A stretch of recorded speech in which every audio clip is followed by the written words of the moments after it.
So how many of you are ready to invest in yourself? How many of you are going to take the time for the next 2 nights? Now, if you have to miss some of this, we're recording it all. We'll send you the recording, but there's nothing like being present in the room because there's the chat, there's interacting with the speakers. You're going to get a chance to do that. Um, these next 2 nights, they are for you. If you're asking, I don't even know what my dream is. That's one thing I notice when I talk to a lot of men and women, both. It's like I would love to dream. I just don't even know where to start. I don't know what that looks like. Some say I'm stuck. How do I overcome the crippling mindsets that are keeping me stuck? So some of you, if that's you, you're in the right place. Or how do I get over people pleasing?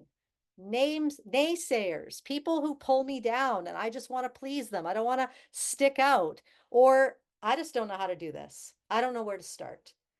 This is for you if any of these describe you. Now, I'm curious, which one describes you the most? I would love for you to put in the chat number 1. If that one's for you, put number 1 in the chat. Or if you're like, "Oh, how do I overcome crippling mindsets?" Who is that for? Put number 2 in the chat if that's you. Or number 3, the people pleasing. I need to overcome that. Or number 4, you just don't know how to start. So let's see. Some of you are like all of the above. I am here for all of the above. Let's see what you're saying here. Yeah, good. Okay, we got some 4s. We got 1. Yep, 3, 2, all of the above, but number 3, awesome. Number 2, I love how you're even identifying 1, 2, 4. Good, excellent. Yes, yes, this is great. Yes, those mindsets can be super hard. And so we're going to be working through all of these things. And so these are my friends. These are beautiful souls that I have known now. I've known Char for, I think, over 12 years. I've known Nita since 2020. And I can tell you just by working so closely with both of these ladies and myself, obviously, that we have been in every one of those places, not knowing where to start, having crippling mindsets, not knowing exactly what to do. The people pleasing, that was my big one. It still can be when I let it. And so we want to give you the tools that you're going to need to start dreaming. And I have no idea where that came from. So, oh dear Lord. You know what? Technology is not my forte. Can you tell? Can you tell already? Tonight, you're also going to learn one of our blueprints is create from constraint and start where you are. Well, guys, I'm not great with technology, but I'm starting where I am. And so I want to start you off tonight with the very first blueprint. So you're going to turn in your workbook right here to your 7-step blueprint. You'll see number 1, the chisel. We're starting off already. Going to give you the very first step of your blueprint. This has been an absolute game changer for me. This is how I've written 4 books. This is how I produced theater. This is how I have launched 3 companies and 1 national nonprofit. I'm just about to launch my own foundation. And I have done all of this since having children. How do you do it? How do you do it when you have busy lives? I had jobs, I had all kinds of things happening in my life. And here's what I don't want for you. I don't want this year to go by and at the end of this year, you're wondering, where did the time go? I had dreams, I had things in my heart that I know that I'm supposed to do, but I'm in the exact same place I was a year ago. I do not want that to be your reality. And the good news is that it doesn't have to be your reality. And so for me, how did I even write 1 book? Well, this is something I've just called, I don't know, this is just my strategy, is I work on things just a little bit every single day. So my very first book, Culture Rebel, was a blog. I was a new mom. I had a 4-year-old and I had a brand new baby. How many of you know those babies? They take a lot of work. So this little baby, what I did was when these 2 boys were kind of mellow, I wrote a blog and my blog was a paragraph. That's what it was. It was a paragraph. And I just chiseled away and I thought, I can't write a book right now, but I can write a paragraph. And every single day I wrote a paragraph and I posted the paragraph on my blog. Eventually, as I got more good with this, I started adding another paragraph, and soon I had daily blogs that were maybe 1,200 words, and I turned all of those blogs into my very first book because I chiseled at it every single day. And this is my strategy to this day. If you see anything that I do out there in the world, it is daily just working 10 minutes, an hour, 5 minutes, 15 minutes. Guys, I don't want you to underestimate the power of focusing on one small thing that you can do to get towards your dream every day. And so, what I want you to write down in that little box in your workbook, I want you to write down what's one small thing that you can do every single day, starting tomorrow. Let's not, why wait, right? Why wait? Let's start tomorrow. What can you do tomorrow that would get you moving? Maybe that's writing a sentence. Maybe that's coming up with an idea for your business and just writing it down. Maybe it's deciding what part of your story you want to speak on stage with. Maybe it's going through the notes that we're all going to take tonight. But I want you to commit to the chisel because I promise you, if you just take a few seconds every day, 5 minutes, think about how much 5 minutes accumulates over the course of 6 months to a year. All of a sudden, you look back this time next year, you're going to be like, I can't believe it. Now, maybe you won't have a full book, but you'll have a manuscript. Maybe you won't be exactly where you want to be, but you won't be right here where you are right now. I I promise you that this is probably the thing that has allowed me to move into the dreams of my heart. Right now, the foundation that I'm going to be launching, I have been chiseling on that for 6 months already. And I've just announced it. I've just released it out to the world, but nobody sees. How many of you know when you see an iceberg, you only see the top of the iceberg, but underneath that iceberg is a whole other iceberg that's under the surface. How many of you know that? That's the chisel. And then you bring it to the world, when you bring it out, when you announce it, people are like, whoa, how did you do that? Because you've been chiseling, my friend. This can work for you. So I hope that that gets you going right off the top. I want to introduce to you my friend Marika. Now, Marika is somebody who challenges me. I think that I'm a dreamer, and then I get in a room with my friend Marika. Now, she is one of those people that makes me go, oh, yeah, why couldn't that happen? A few years ago, she was talking to me and she said, Connie, why don't you just call up Bell Let's Talk Day? And why don't you just ask them if you can do a conference on Bell Let's Talk Day, a mental health conference? And I have to admit, like I'm a pretty big dreamer and I'm pretty optimistic, but I kind of laughed. I was like, who am I to do that? Who am I to call up Bell Let's Talk? Like this is a huge company and I'm going to call them up and I'm going to launch a conference on that day. Well, you know what? I decided to take her up on it. I thought, you know what? There's no harm in just trying. So I picked up the phone. That was my chisel that day. My chisel that day was pick up the phone. That was all I was going to do. And I called and I said, hey, my name is Connie. I live in Calgary.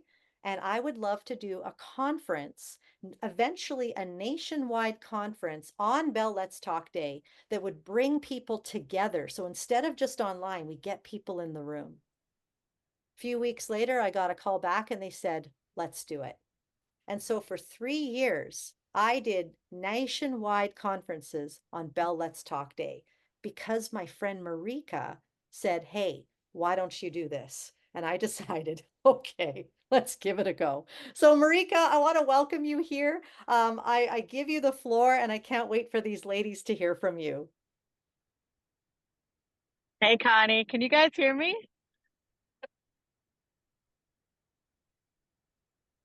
Yep, Yeah, you can hear me? Can you see me? we could see you. All right, okay, cool. I'm not really sure what I'm looking at, but I'm out here in like Sunshine Valley. I know it's kind of crazy because I'm like in between just getting home from a tour. So, this is how this goes. From a tour to then like I have to go work on a movie tomorrow. So so good to be here. Connie, good to see you. Always good to see you. You know what? What is there more to say? That's all I need to say. What you just said to all of these people. Um, I have a few notes, but then please let's just have a chat. Talk about next steps, what we can help these fine folks that are on this call with. But you know what? I am for those who don't know me, my name is Marika. I am a recording artist, songwriter, director, actor.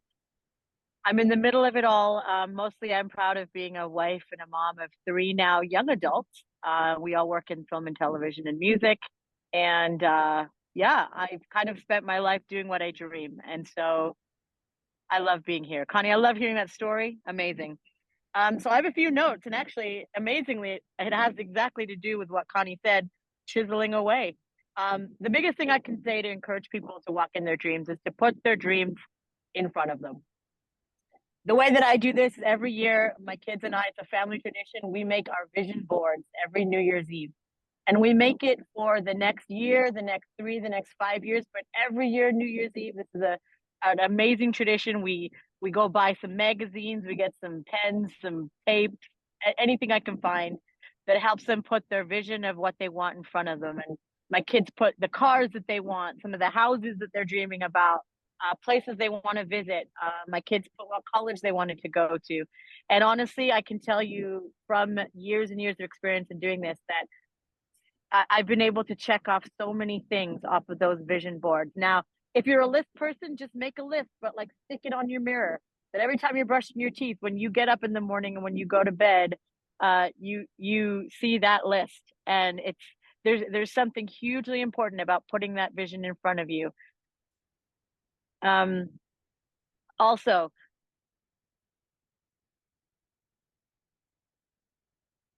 Oh no.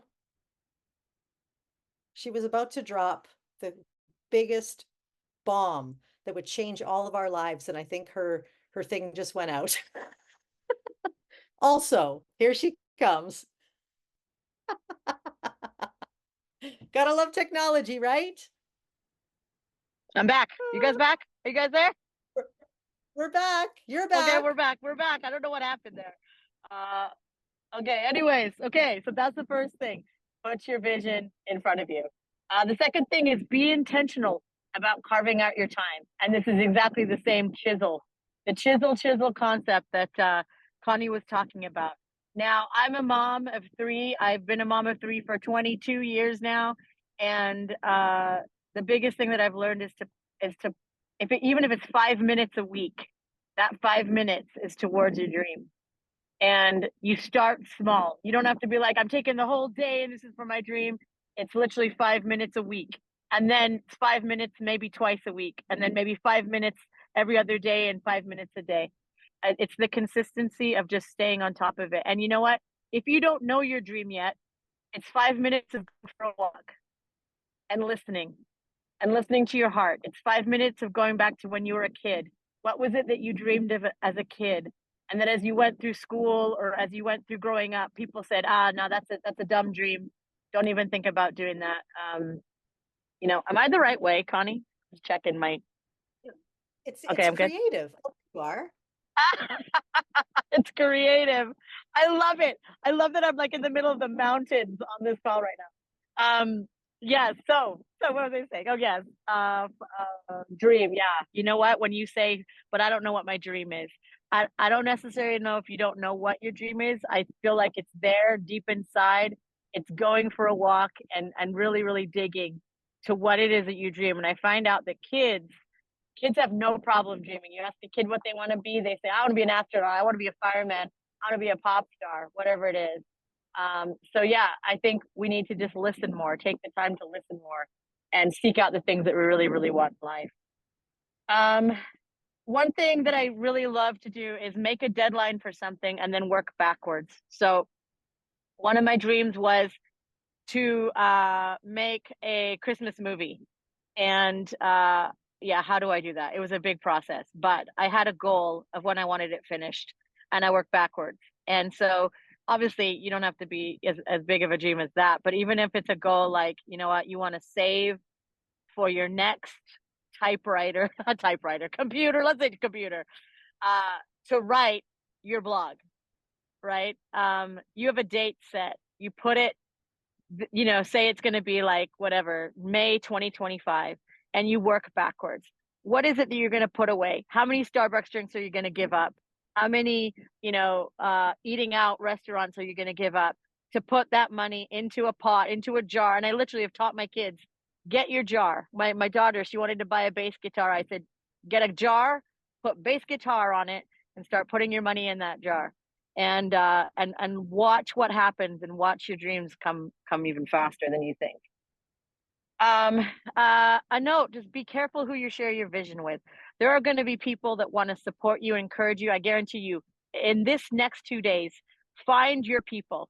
Connect with the people on this call who can empower you, and be surrounded yourself by in a community that will help even connect you to people that you may need, that are there for friendships, that will just be there to cheer you on.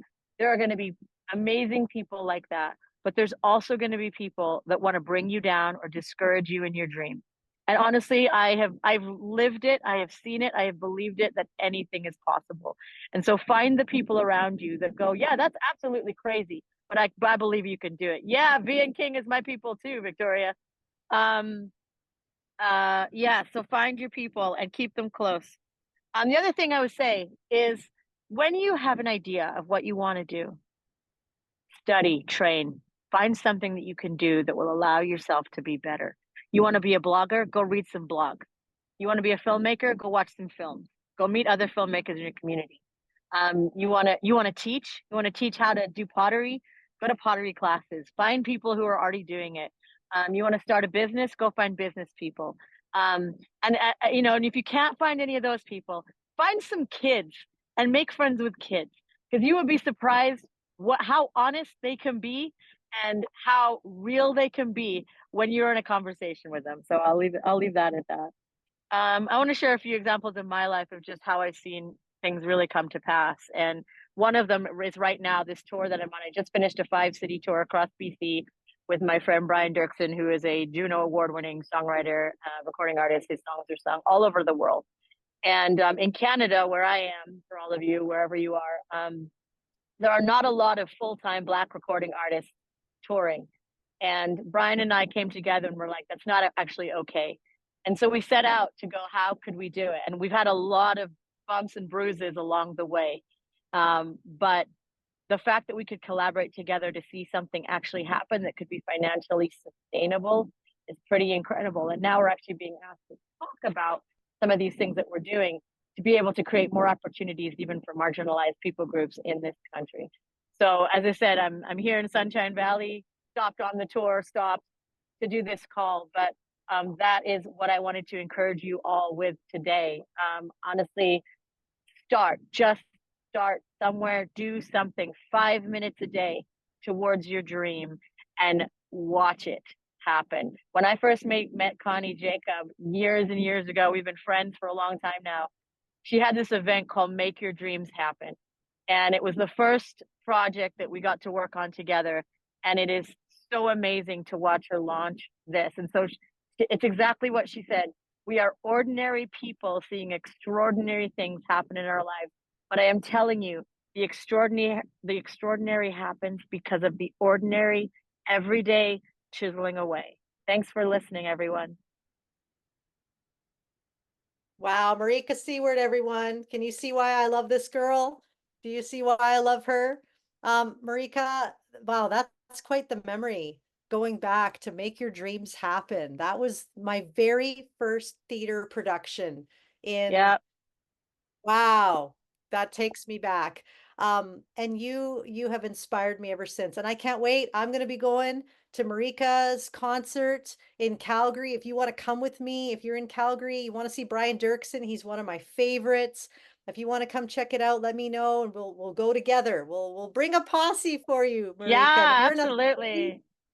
yeah, feel free to Marika, how can they find out about the tour? Like where can they find out the dates in their Yeah, city? if they just go to briandirksen.com/events, all of our tour dates are there, and they can get tickets.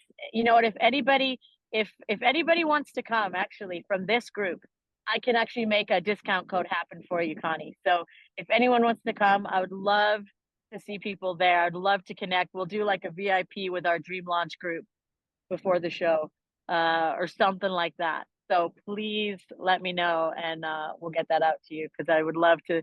I would love to meet some people from this group. I think what you're doing is fantastic. Okay. Well, then what we'll do is when we send out the recording, we'll say who wants those tickets, and we'll get that out to you. So thank you so much, Marika. Thanks for inspiring us. I want you to write in the chat what's the one thing that you're taking away from what Marika just said. Because again, it's great to listen, it's great to hear, but I want you to think about, we want to be practical. We want to apply these things right away. That's what moves you forward. So what are you taking away from what she said? What I'm taking away is, how many Starbucks am I going to give up? How many that challenged me, Marika, because so many of us go, I got no money.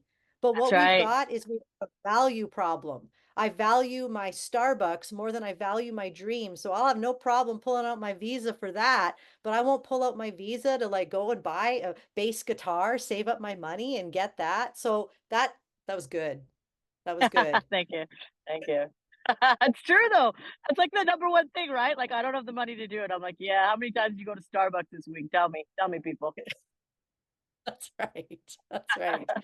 Oh, thanks, Marika. And I know that you might have to head out because you're actually on tour. I So am. thanks for taking with us tonight. We love you. Love you too, Connie. Have an amazing weekend, everybody. Well, I hope that that just started us off super, super strong. We're only going to get stronger because I'm going to invite my friend, Vahen King. Some of you have already said that Vahen is your people, and I'm not surprised because when you're around Vahen, you cannot help but feel ignited. And Vahen reminds me time and time again that there is no excuse. Mm. Vahen, and she'll probably tell her story, but you can't see it in this picture, but she's in a wheelchair. And right now she is learning how to dance in a wheelchair. I'm sorry. Every time I get all like, oh, I don't know if I can do it. I just scroll on my phone. I'm like, oh, look, Van's jumping out of a plane. Okay, never mind. I can do anything. She reminds me that anything is possible. And so, Van, I cannot wait for you to come, share your heart, pour into us. Everyone, welcome Van. Thank you so much, Connie. Thank you so much. You know, you started it out really great when you just said we're ordinary people, we're doing thing, and I love that. I'm honored that I can actually be here today, because the irony of it all, that I'm here sharing about living my dreams. Like when I became paralyzed, I mean, don't get it twisted. Like I thought that any dream I had, like, had died with it. I lost myself, my identity, and my dreams. But then when I started embracing myself, and that whole journey is a whole other, podcast or whatever. But when I started embracing my identity, and that in itself was a miracle, like I got these little opportunities. Oh, share your story, share what you've been through, and not even realizing that that was like kind of baby stepping me towards the impact that I've always wanted to make. And I totally didn't even realize how powerful sharing those little testimonies, like you said, writing a little blog, all these little times, right? And so it became more frequent over the years. And so when did I realize that this was my dream? Well, when I would speak here and there, tell your little testimony. Oh, let's give Vienne like 2 minutes to like just share what she's been through or whatever. But then as I started doing more, I met my husband, and his dad was a missionary, and he traveled the world and stuff. And so I remember being on an airplane coming back from a speaking tour, if you will. Like the first time actually, like I did like a little speaking tour, and it was in Africa. That was like, wow, right? And so we were on the airplane coming back from something that really fueled me. I was like, wow, like if I could ever do this for the rest of my life, I'd be happy, but let's go back to the real world now, right? And so we were sitting on the airplane, and he turns to me after this 3 weeks of awesome. And he said, Vienne, he said, if you could do anything, and be anything, money was no object, what would you do? That's the question I have for you as we start. If money was no object, and maybe Marika had mentioned that, okay, maybe you do know your dream, maybe you don't. But he asked me, he said, Vahen, money is no object, what would you do? And I said, well, I would like to travel and do more of this, like speak and share my story so that other people could be impacted. And I wanted to see others do the same. I wanted people to look at me and say, if she can do it, I can. And you know what? He turned to me and he said, what's stopping you? Listen, I'm going to tell you, I have never felt more annoyed, yet more intrigued by that statement. And maybe some of you had that mindset, like, you know what you want, but like, you may have said some things like I have. What am I going to do? Just leave my job? Traveling is hard on me physically. I know able-bodied people find it hard traveling. How many people find it hard traveling? But I'm like, and then I was like, well, as if someone's actually going to pay me to speak. Like, you know, most often in my world, it's like, Vahen, I'll pay you to shut up kind of thing, right? Like, but how dare he imply that I was holding myself back? That was a hard one, because all the excuses that we put in front of our dreams, they become our reality, and these barriers, right? And so you think about your dreams and your goals for your future, and I want you to know that you can dream big. And a mentor of mine once said, Vahen, if your dreams don't scare you, they're not big enough. And my father-in-law was a really great mentor, and it's a book that I want to like even just drop to you, because it was really key in even helping me begin to step out more in my dreams. And it's literally called The Dream Giver by Bruce Wilkinson. And it was a book about a man named Ordinary. He was living in the land of familiar, doing whatever anybody is doing until he finds his dream. And he gets so excited. We get excited. Yes, I want to write my book. Yes, I want to, you know, write another book. Yes, I want to start a nonprofit. But the scariest thing for the dreamer was the more he stepped out, the scarier it got.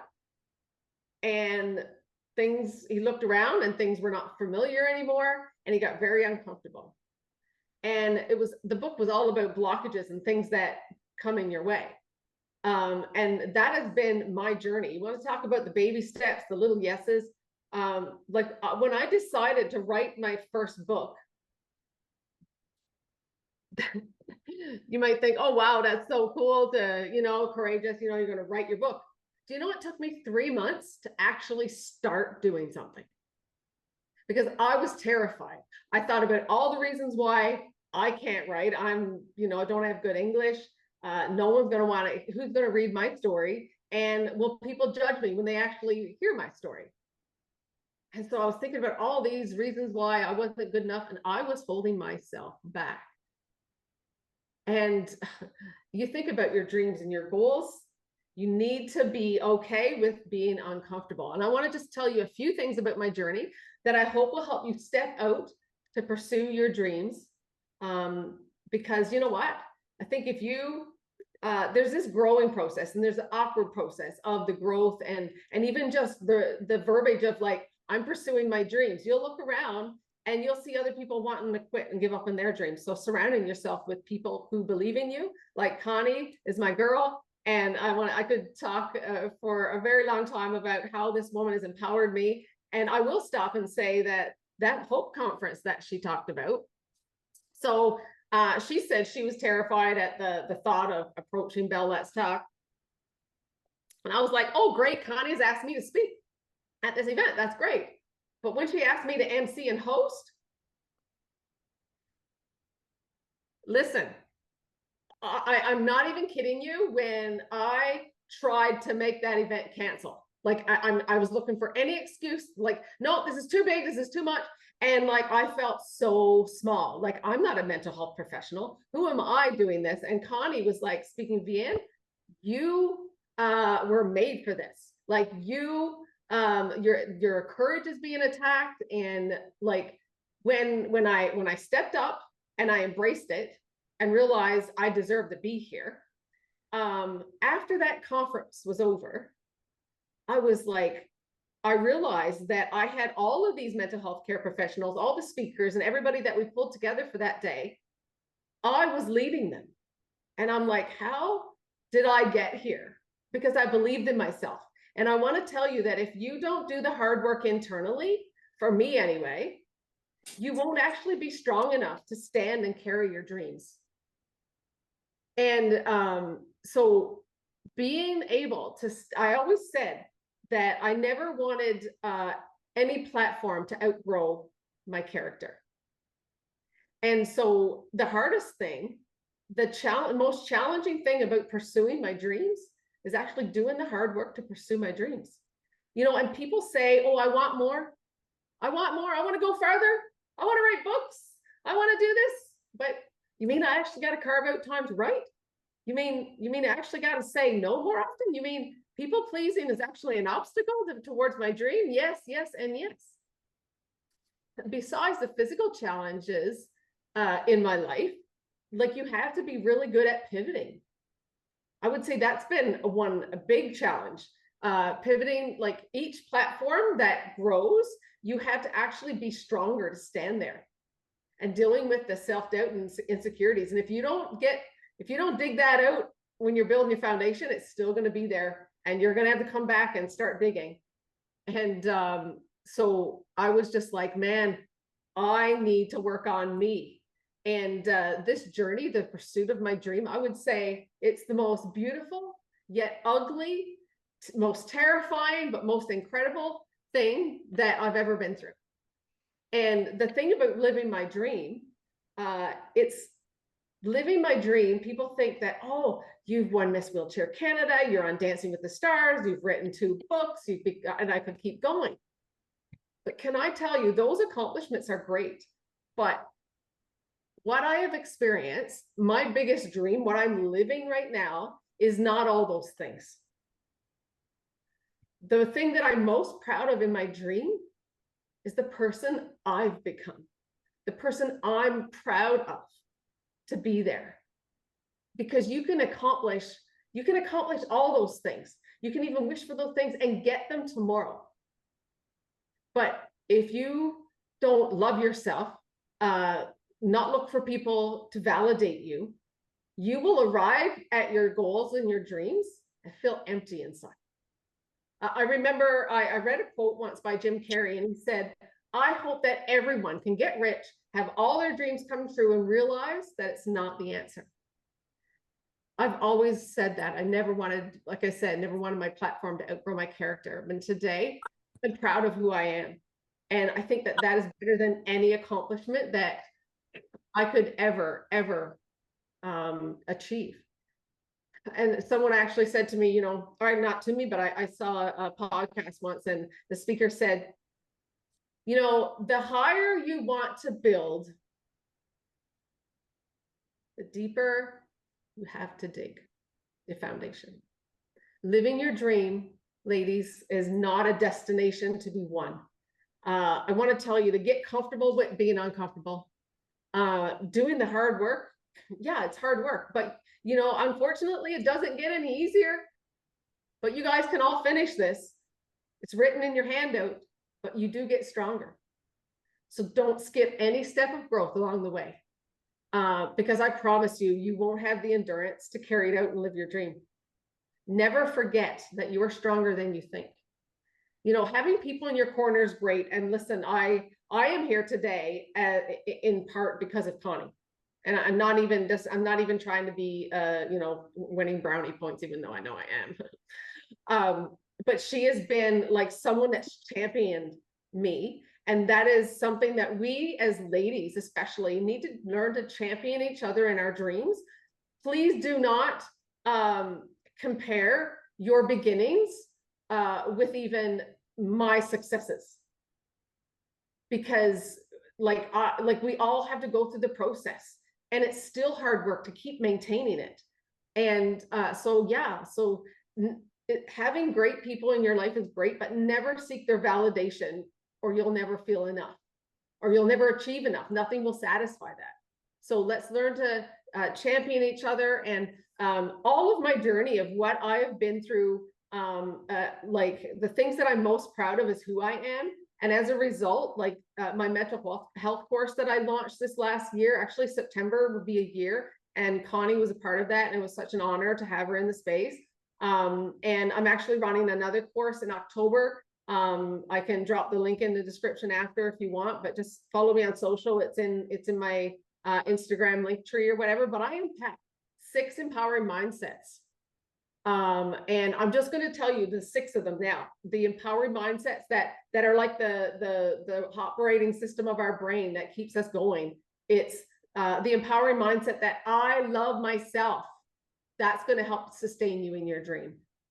This I can, not the I can'ts. That's going to help sustain you in your dream. There's always another way, because if you get stuck behind an obstacle, if you don't find another way, you will remain stuck. And then making extraordinary ordinary. I love that one. That's my favorite, but you'll have to take the course to find out. But the other one, I choose my circle mindset. And last but not least, I believe valuing rest.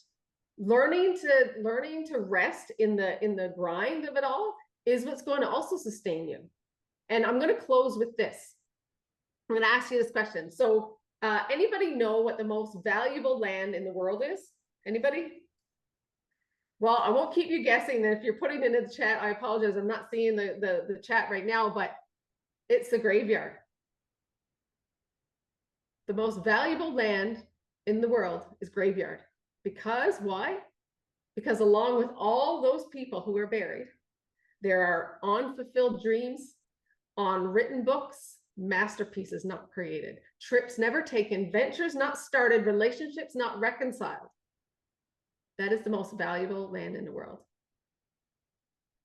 It just means, my father-in-law, when he told me this, it just means that I have to empty myself each day with whatever needs to be decided, spoken, or created, or written. There's no time. Ladies, like when is it time? There's no time to fantasize about what might be someday. Life is really too short. And I could talk a little bit more about that, but I just want to know, will you die full of unexpected dreams fulfilled? Or will you die empty because you poured it all out and it doesn't matter what it looked like or felt like? You were doing what you were called to do in your purpose. And I'll end with this quote by John Wesley. He said, you know what? He said, do all the good you can, by all the means you can, in all the ways you can, in all the places you can, and all the time you can, to all the people you can, as long as you ever can. I'm thinking that he was saying, you know what? Just pursue your dreams. You don't have to do all the things, but make sure that you pour out your dreams so that you can, work on living your best life and dream. Who's with me? Ladies, it's time to launch your dream. Thank you. Oh, Van King, everybody. Oh my goodness. Van, you are somebody who I just adore.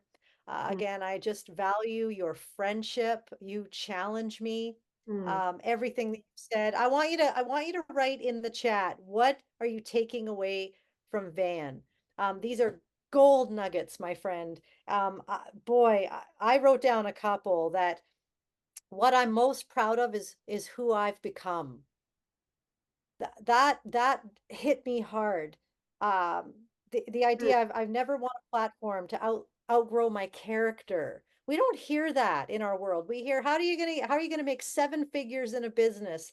How are you gonna get on all these big stages? And you know what, Van, this is why I love you, because you would choose the deeper road. That was the other thing I wrote down, is that the higher you want to build, the deeper you're gonna have to dig. And you live this. And I know that maybe some of you are like, whoa, like those are powerful words. No, Van lives a powerful life because she lives what she is sharing with you. This is coming out of who she is.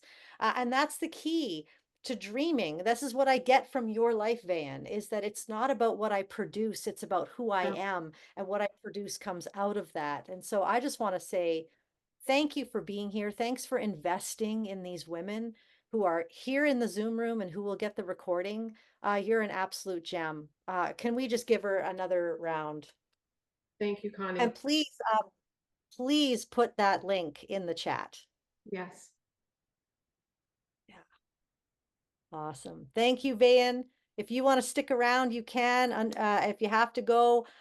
Also, can you let us know, are we able to watch this Dancing with the Stars? Anywhere where we can watch you? Well, actually, I feel like I'm going to be streaming live and having some things throughout the night on my socials, because I know I have family, and I don't know if it's going to be televised because it's so new, and it's just like a themed night. So, but you can be sure if you're logged in and you're plugged into my socials, you will get to see me dance. I promise you that. Awesome. So Awesome. follow me on social, and I just dropped the link to my Instagram there. And in my link tree is like the upcoming events, like for my I Am the Hero of My Story course on October 23rd, or sorry, October 26th is the next course. And it's an incredible course, friends. It's so good. So Vahen, thanks for living brave and courageous with your life. Love you tons. I love you too, Connie. Thank you, everyone. Wow, we're only 2 speakers in, friends. How many of you are getting something out of this already? I mean, what time is it? It's only 6:45. Wow, I don't know about you, but I'm already ready to get out there and keep going and living my dreams. And I actually can't wait, because next I'm going to invite Char, who is a part of the Dream Academy with me. What is the Dream Academy? Well, we're going to tell you what that is in a little bit. We're going to be able to share with you how you can work with us, how you can get in a room with people like this.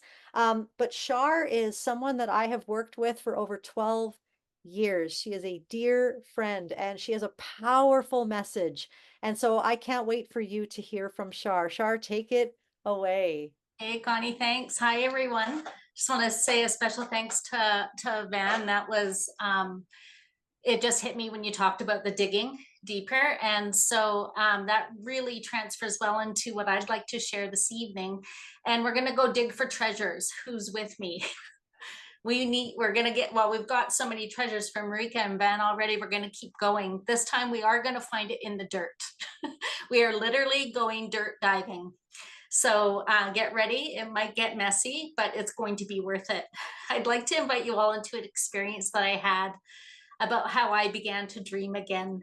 And this one area in my life, I did it from the dirt. I was literally face down in the mud. It's the place where dreams are made of. It's when you're literally stuck. Some of you might relate already to your life or an area in your life that no matter what you do, it kind of feels like you're just stuck. And I want to share with you a way that I got unstuck. And I hope that this is powerful for you to step out in an area that has been challenging for you. But the reason you want to stick with it and keep going is because you have a dream that is greater than that challenge. For me, the answer of getting unstuck was actually found. My answer was in a pearl. This little pearl actually changed my perspective on life. I know it sounds weird, but this little pearl showed me how to dream again. And especially for the things that I value, starting with myself. I needed to value myself again. So what does a pearl have to do with dreaming? Well, I'm excited to share that with you. First of all, what does it mean to dream? Well, I'm pretty visual. And for those that are visual, you might also think puffy clouds, like just so lovely, a place to like evoke the imagination again and kind of really get lost in the essence of just like free thinking and almost like a clean slate, if that makes sense to anybody. Instead of a cluttered room, it would be a clean slate room where you can design things fresh, clean slate. That's an amazing place to dream from. And I say, go for it. If you have access to that, or that's where you are, I would love that for you. If that's not possible, and at this point in time, maybe you're going through some stuff. Maybe there's an area in your life that is feeling like you're so stuck that you are almost paralyzed with being able to move and maybe even take that one step. I would love for us to get real with where we are, and then we can get out. We need to know where we are first before we can get out. So maybe you're thriving in many aspects in your life, like I was. So in 2018, a lot of things were going well. I had an amazing photography career, healthy friendships and relationships with my family, and I love that. So a lot of things that are the major part of your life, those things were going well. There was one area, consistent, constant mud pit. And that was my relationship with men. So this might not be your story, but this could be something for you where it could be, you know, you feel like you're in the mud pit in work or in a particular relationship or in just even dreaming for passions again and pursuits.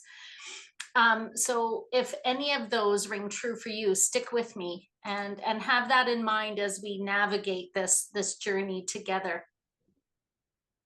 You know, another part of the mud pit, just to describe it a little bit, is, you know, you might look back and it's 2, 3, 4 years later, and it's like the only thing that's changed is your age. It's like, oh, I am stuck. Like, I am stuck. So the good news is once we realize where we are, we can get out and start the process. So time and time again for me, I'd end up, Van alluded to this, of not feeling good enough or like not being enough. And that was a cycle that I kept going through. So we have a picture up now of, it's pretty graphic actually now that I see it online again here. So this is me in a mud pit. So this is where I found my value. This is where I found my worth. This is when I turned a piece of little grit sand into my pearl.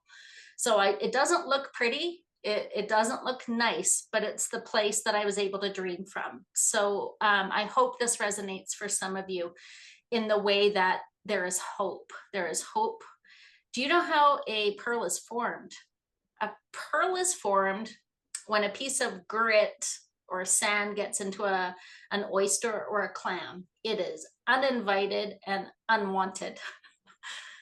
The clam does not want this piece of grit in its shell, but in order to protect itself, it releases nacre, and time, layer after layer, more time, a beautiful pearl is created. So my analogy for us is, what grit has come into your life that we can turn into a pearl, like Van did, like Marika did, like many of the other ladies are going to be doing throughout the rest of our time here together. They now have a treasure that they can share with other people.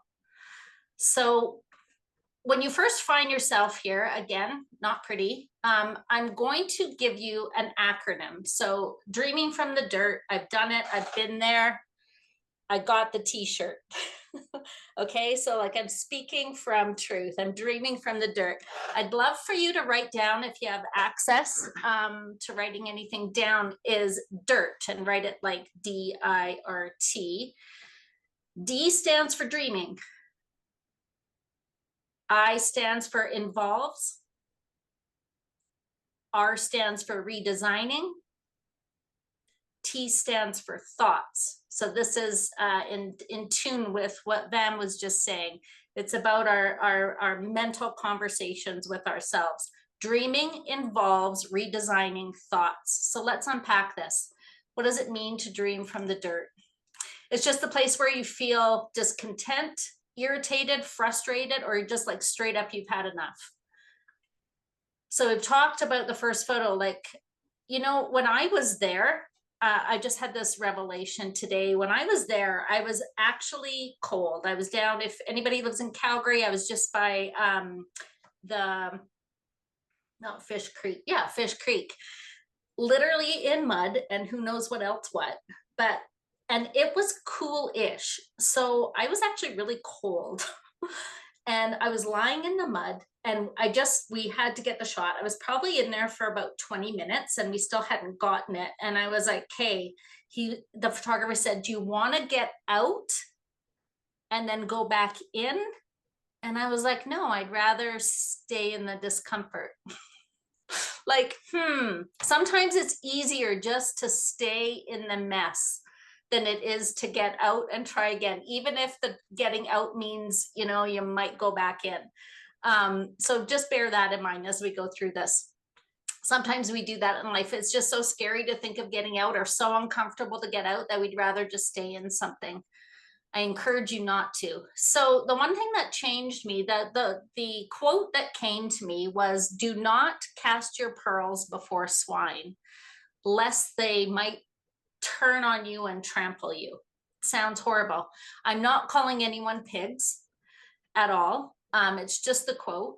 It just means, don't cast yourself. Don't put yourself in environments or with people. It's a warning quote that devalue you, that don't see you. Of course, a pig's not going to see a pearl. Even if it sees it underfoot, it's not going to know that it's valuable. Of course it wouldn't.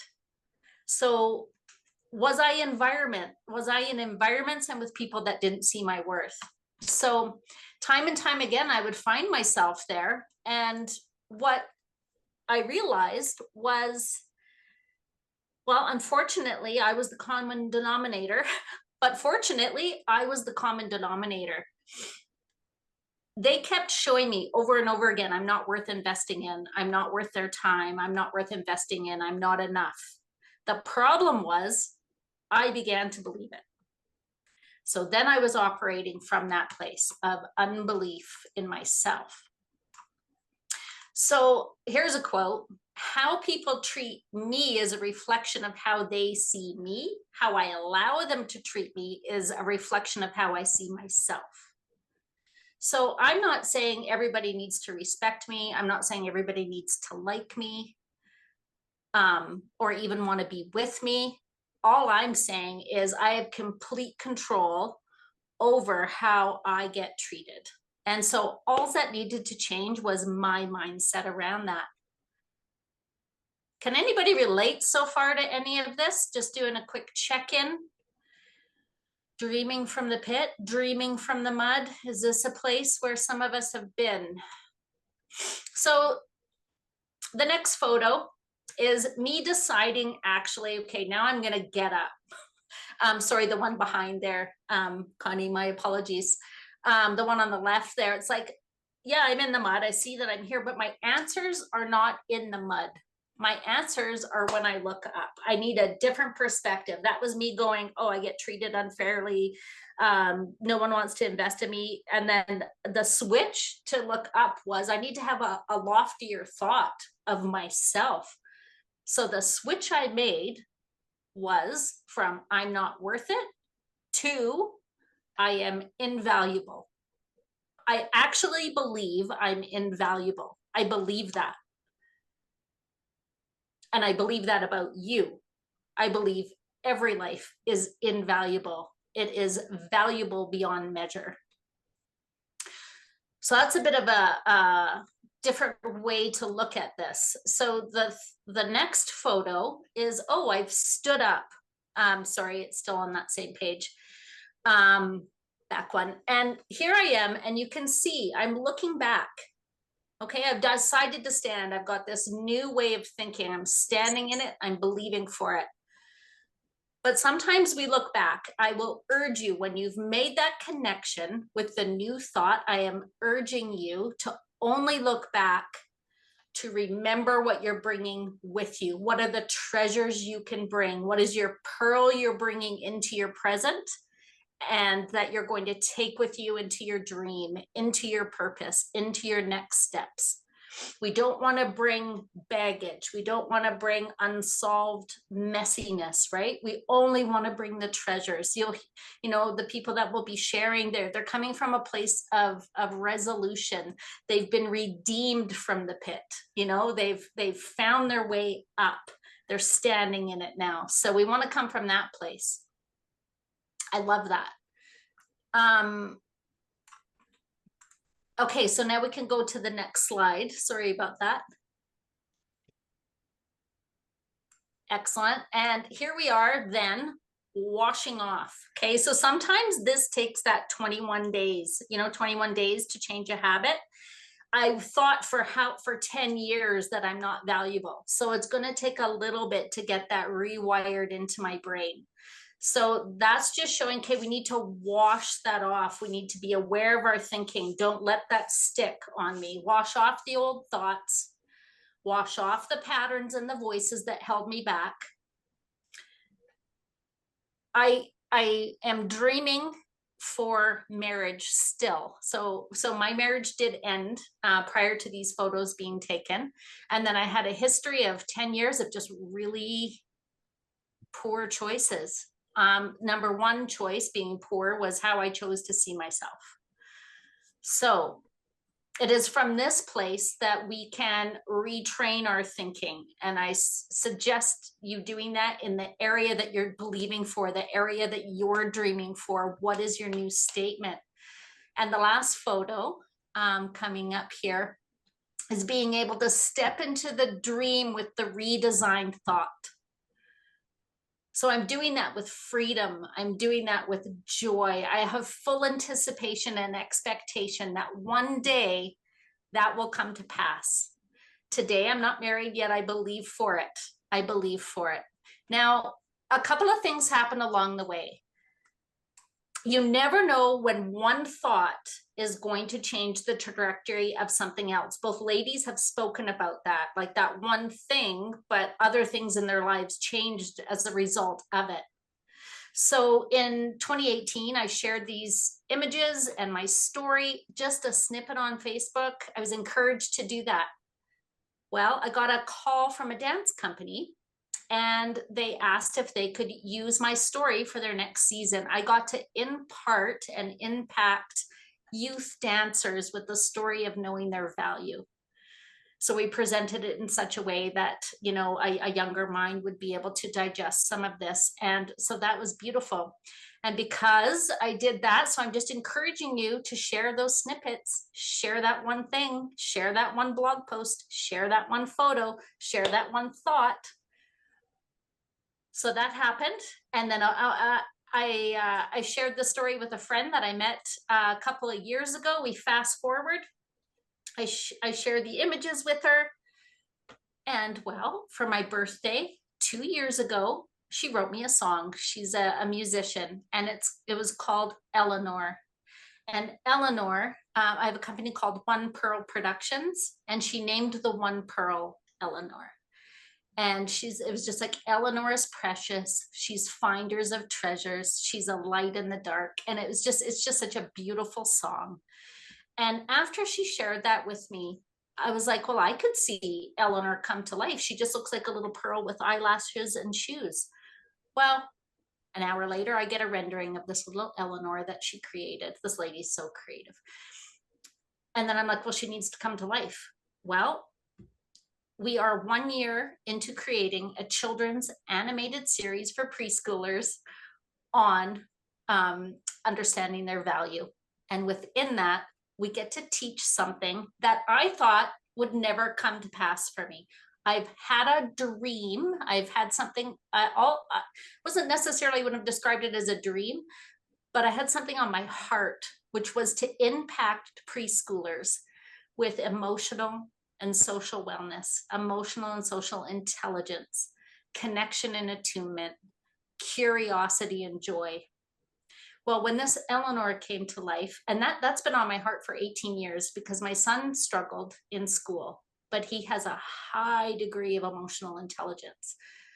But it was tough for him. I always had it on my heart to want to impact kids in that way. But I never really thought to do anything with it. I didn't know how to start. I didn't even know what was what. But because my friend did that, here we are 1 year into, I get to do that. I had no idea that would come to life in that way, in that format. You take one step and look what can happen. You do one thing and look what can happen. I went and got some training on I got certified as an emotional intelligence practitioner. I did a thing and something showed up. I did a thing, a person showed up. I did a thing, a song showed up. But some of it can be very unexpected. And that's amazing. So I just had that aha moment today that I had a dream of being in a healthy marriage. But who I became, like Van was saying, the becoming, I became a better friend. I became a business partner. I became someone who was able to share her story with integrity. I don't have the husband yet, but look at what I gained along the way. Wow, amazing. So I have some questions. Can I just get a show of hands or something in the chat? How about something in the chat if this is resonating? And I want to ask 3 questions. So give us a thumbs up maybe if it's resonating at all.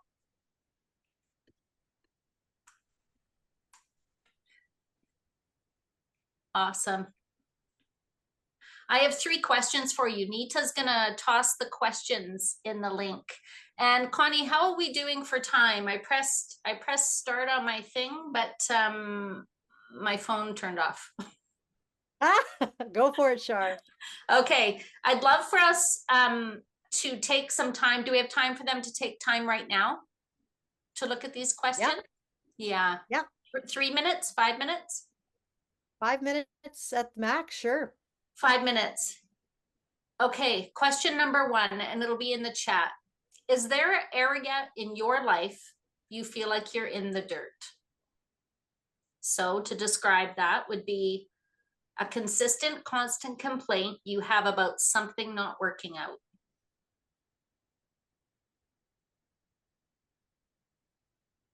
Okay. Question number 2. What is the thought you think as you remain stuck?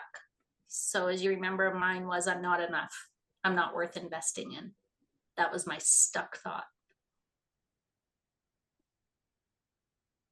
And thirdly, are you willing to take a look at redesigning that thought? So that's just a yes or a no question. We don't have to get to what that might be right now. If it's accessible to you, that would be amazing.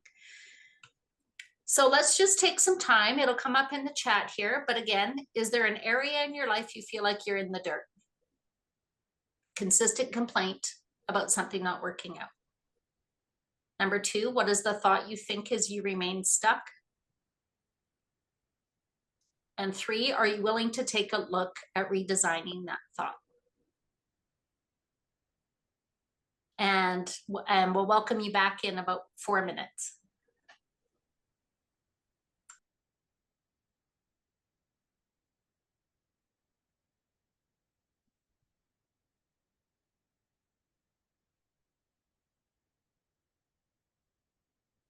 Thanks, Char. So everyone, just so we all know, we're just taking 4 minutes just to write things down. So if you hear silence, that's what we're doing. So just take this time of reflection.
Okay, just one more minute.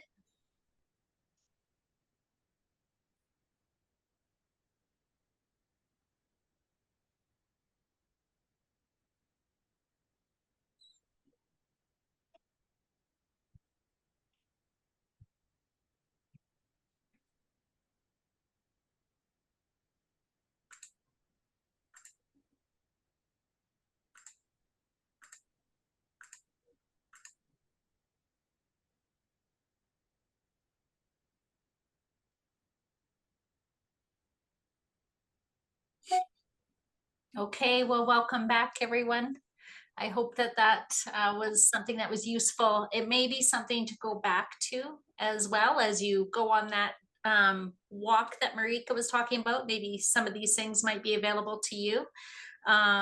Sometimes when we step away, sometimes the answer comes. So I am so excited for all of you and anticipate that absolutely, if you've got some grit in your life, you will turn it into a pearl. So thank you so much for having me. Thank you so much, Char. Can we give her something? Everyone, if you are feeling her story, and what I loved was that people were sharing, like, she's speaking my language. And uh, Char, you always share the real. And that's what we wanted to bring everybody here. We hear about dream for your life, just do it, even just chisel. But I love that Char always shares what that messy middle looks like. And Char, I love that you share it through your gift of photography. I hope that as you were looking at her pictures, you saw that she uses what she has as a gift to convey. And I love that about you. And Shar is a part of our Dream Academy. She is not only a brand coach, a brand identity. She actually doesn't just help you figure out a brand for yourself, but she walks you through who you are, that pearl. She walks you through that, and she also helps you with your photography. Any pictures you see of me online, guaranteed, if it's not a selfie, that was Shar. She is a miracle worker. Very grateful for you, Shar, and I cannot wait to hear more from you, because we're not done with Shar yet. We're not done with Shar yet. I want to invite, oh, and by the way, that is our next blueprint in your workbook. She just gave you the blueprint right here. Dream from the dirt, dreaming in redesigning thoughts. That is the next little note there, just so you have that. Dreaming from the dirt of our life, getting up out of the mud. What I wrote down here was, where did you say here? You said, only look back to the mud of your life to see what you're bringing with you. Some of us need to be reminded tonight that your darkest pain actually might be your greatest purpose. And I noticed that someone had written in the chat, who am I? Who's going to listen to me? Can I just say that I was on a stage today in front of a well-known organization, in front of 200 people, sharing my knowledge around attunement and connection, not because of all the books that I've read and all the theory that I know, but because I dreamed from the dirt of my own personal life and imparted to these people what I am bringing out of the mud and being able to now live out in my life. You see, what you live out right now, that's what qualifies you. And a lot of people, how many of you would say you struggle with imposter syndrome? I hear this word everywhere. These two words, imposter syndrome. Can I just say that underneath imposter syndrome is somebody who doesn't know the mud, the value that you're bringing out of the mud. It's someone who maybe didn't feel seen or heard in a certain area of your life. And we want to bring back this idea that you are seen, you are valued, you are heard. And where you're seen is where you are in the mud. And what you bring out of the mud, that redemption, that restoration, that pearl of great price, that is what you offer the world. And that's what translates to people. It's not how smart you are. It's not how talented you are. It's what you're bringing as the pearl, that the grit that you learned in the dirt of your life and how you rose up. That is what's going to qualify you. That's what's going to connect you with people. And Char, thank you so much, because you do that. And that's why every time Char speaks, we feel it, because she speaks from what she's brought out of the mud.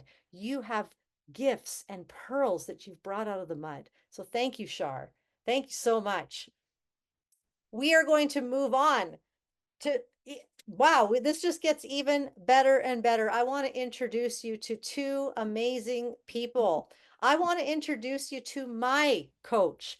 I believe in, at least in my own personal value, for me, in order to have the courage to become who I know that I'm meant to become and be able to be the leader that I know that I'm supposed to be, I need people.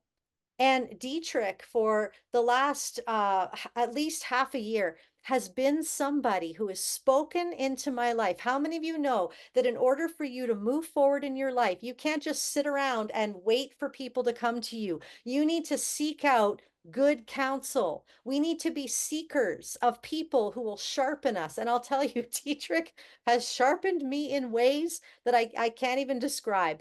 He had the perspective shifting that I needed in my life, because I do things afraid. I am petrified of everything that I'm doing right now, everything that I'm dreaming of doing right now. Some of you, hello to the hub people who are in the hub right now. You're over there in the apartment and you're watching.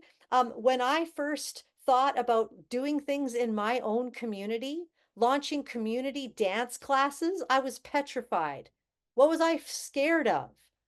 I was scared of judgment. I was scared of being judged in my community where I live. I live here. If people hate me, it's a big deal because I live here. They know my house number. But I decided to dream. And when I decided to start dreaming for what I could do in my own community, I knew I needed help. I knew I needed someone to be my coach, because I'm a coach to many people, but I need a coach too. And Dietrich became my coach, and he started to give me skills. And I said, Dietrich, I'd love for you to come on here tonight. And Toni, his daughter, who I have had the pleasure of getting to know, they've both been working in this whole idea of emotional intelligence, like Char was mentioning, and they have put new things, new skills, new perspectives in me that have allowed me to step into my dreams. And Dietrich is a gift, Toni is a gift, and I wanted to gift you them for the next few moments. And so Dietrich and Toni, we're so glad you're here. Take it away. Thank you, Connie. Wow. It's an honor to be here. Yeah, thank you. Thank you so much. And for just the generosity of this platform, and to everybody that has felt the call to be on here. I think it's always cool when people show up in the same place at the same time. It's like there's a reason. Yeah, well, I'll introduce ourselves for those of you who don't know Dietrich and myself yet, but we're based in Calgary, and Dietrich is the founder and the lead coach for Emotional Wealth Management. And what that means is he's like the guy you need to know.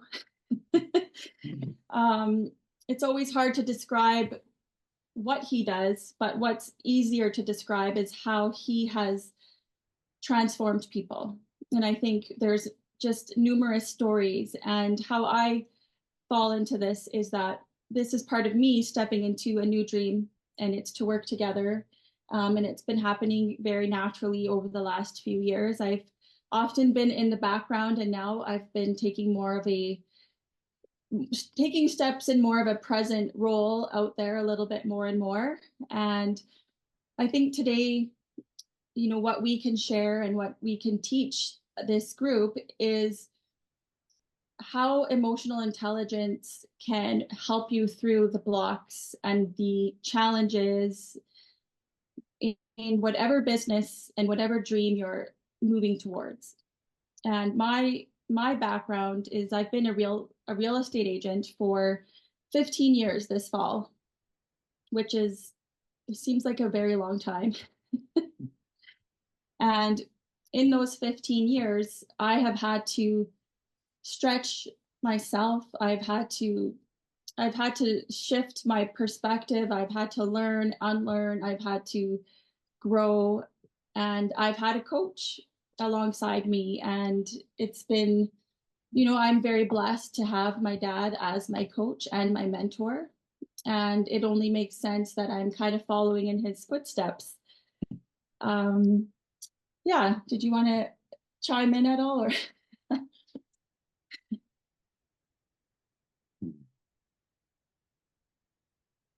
Thanks, Toni. It's our journey is about maturity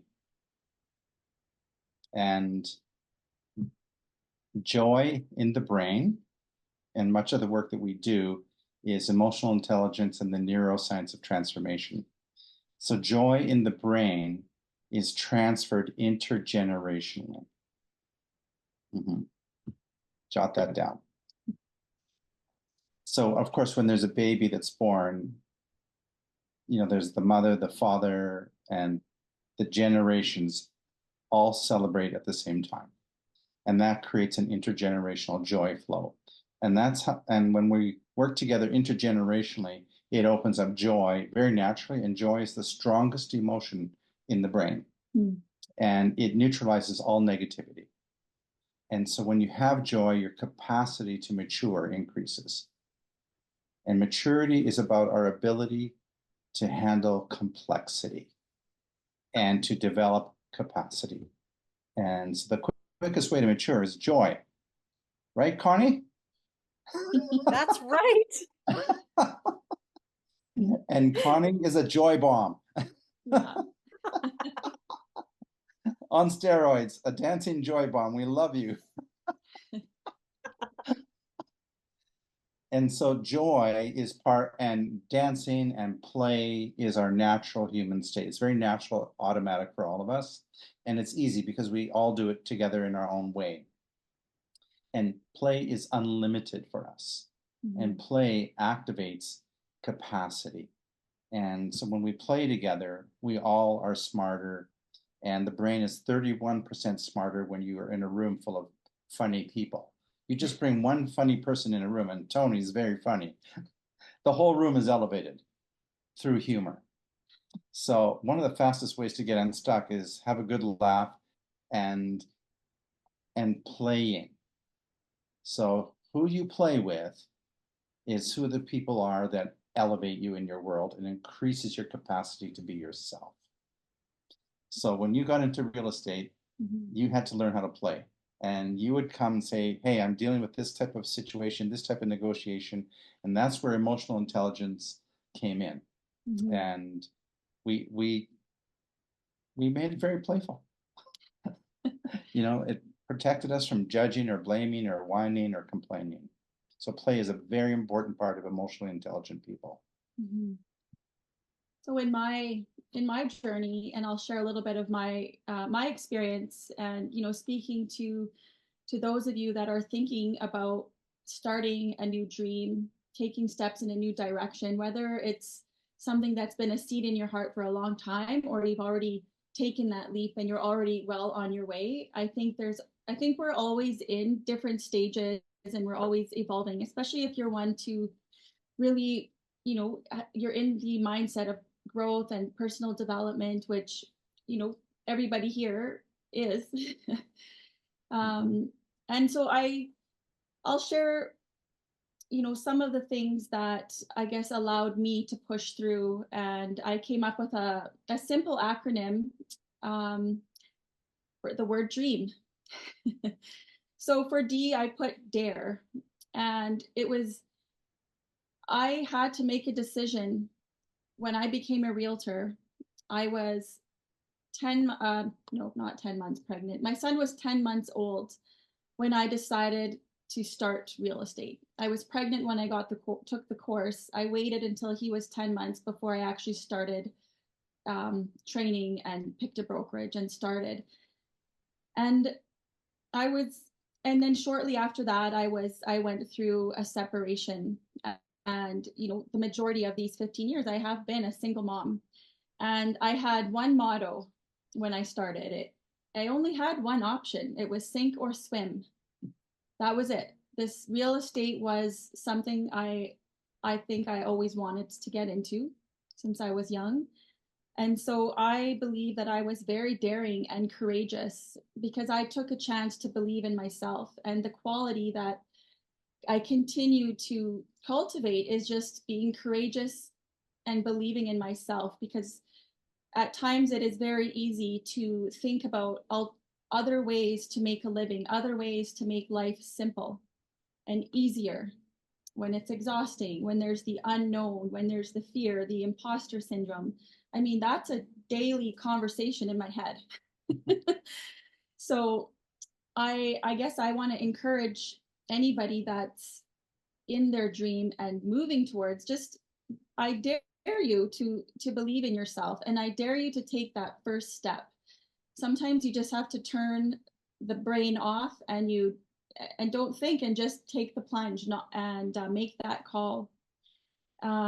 And the second letter R is reflect, and it's reflect and it's self-reflect. And this is where, working with someone, a coach, a mentor, a safe person is really valuable, because the right person isn't going to be there to tell you what to do. And something about my dad that I was able to put some words to this, because over the years, I'd be complaining or sharing about a problem with somebody, many people, and they would, well, what does your dad say? What does your dad tell you? And this is a common thing.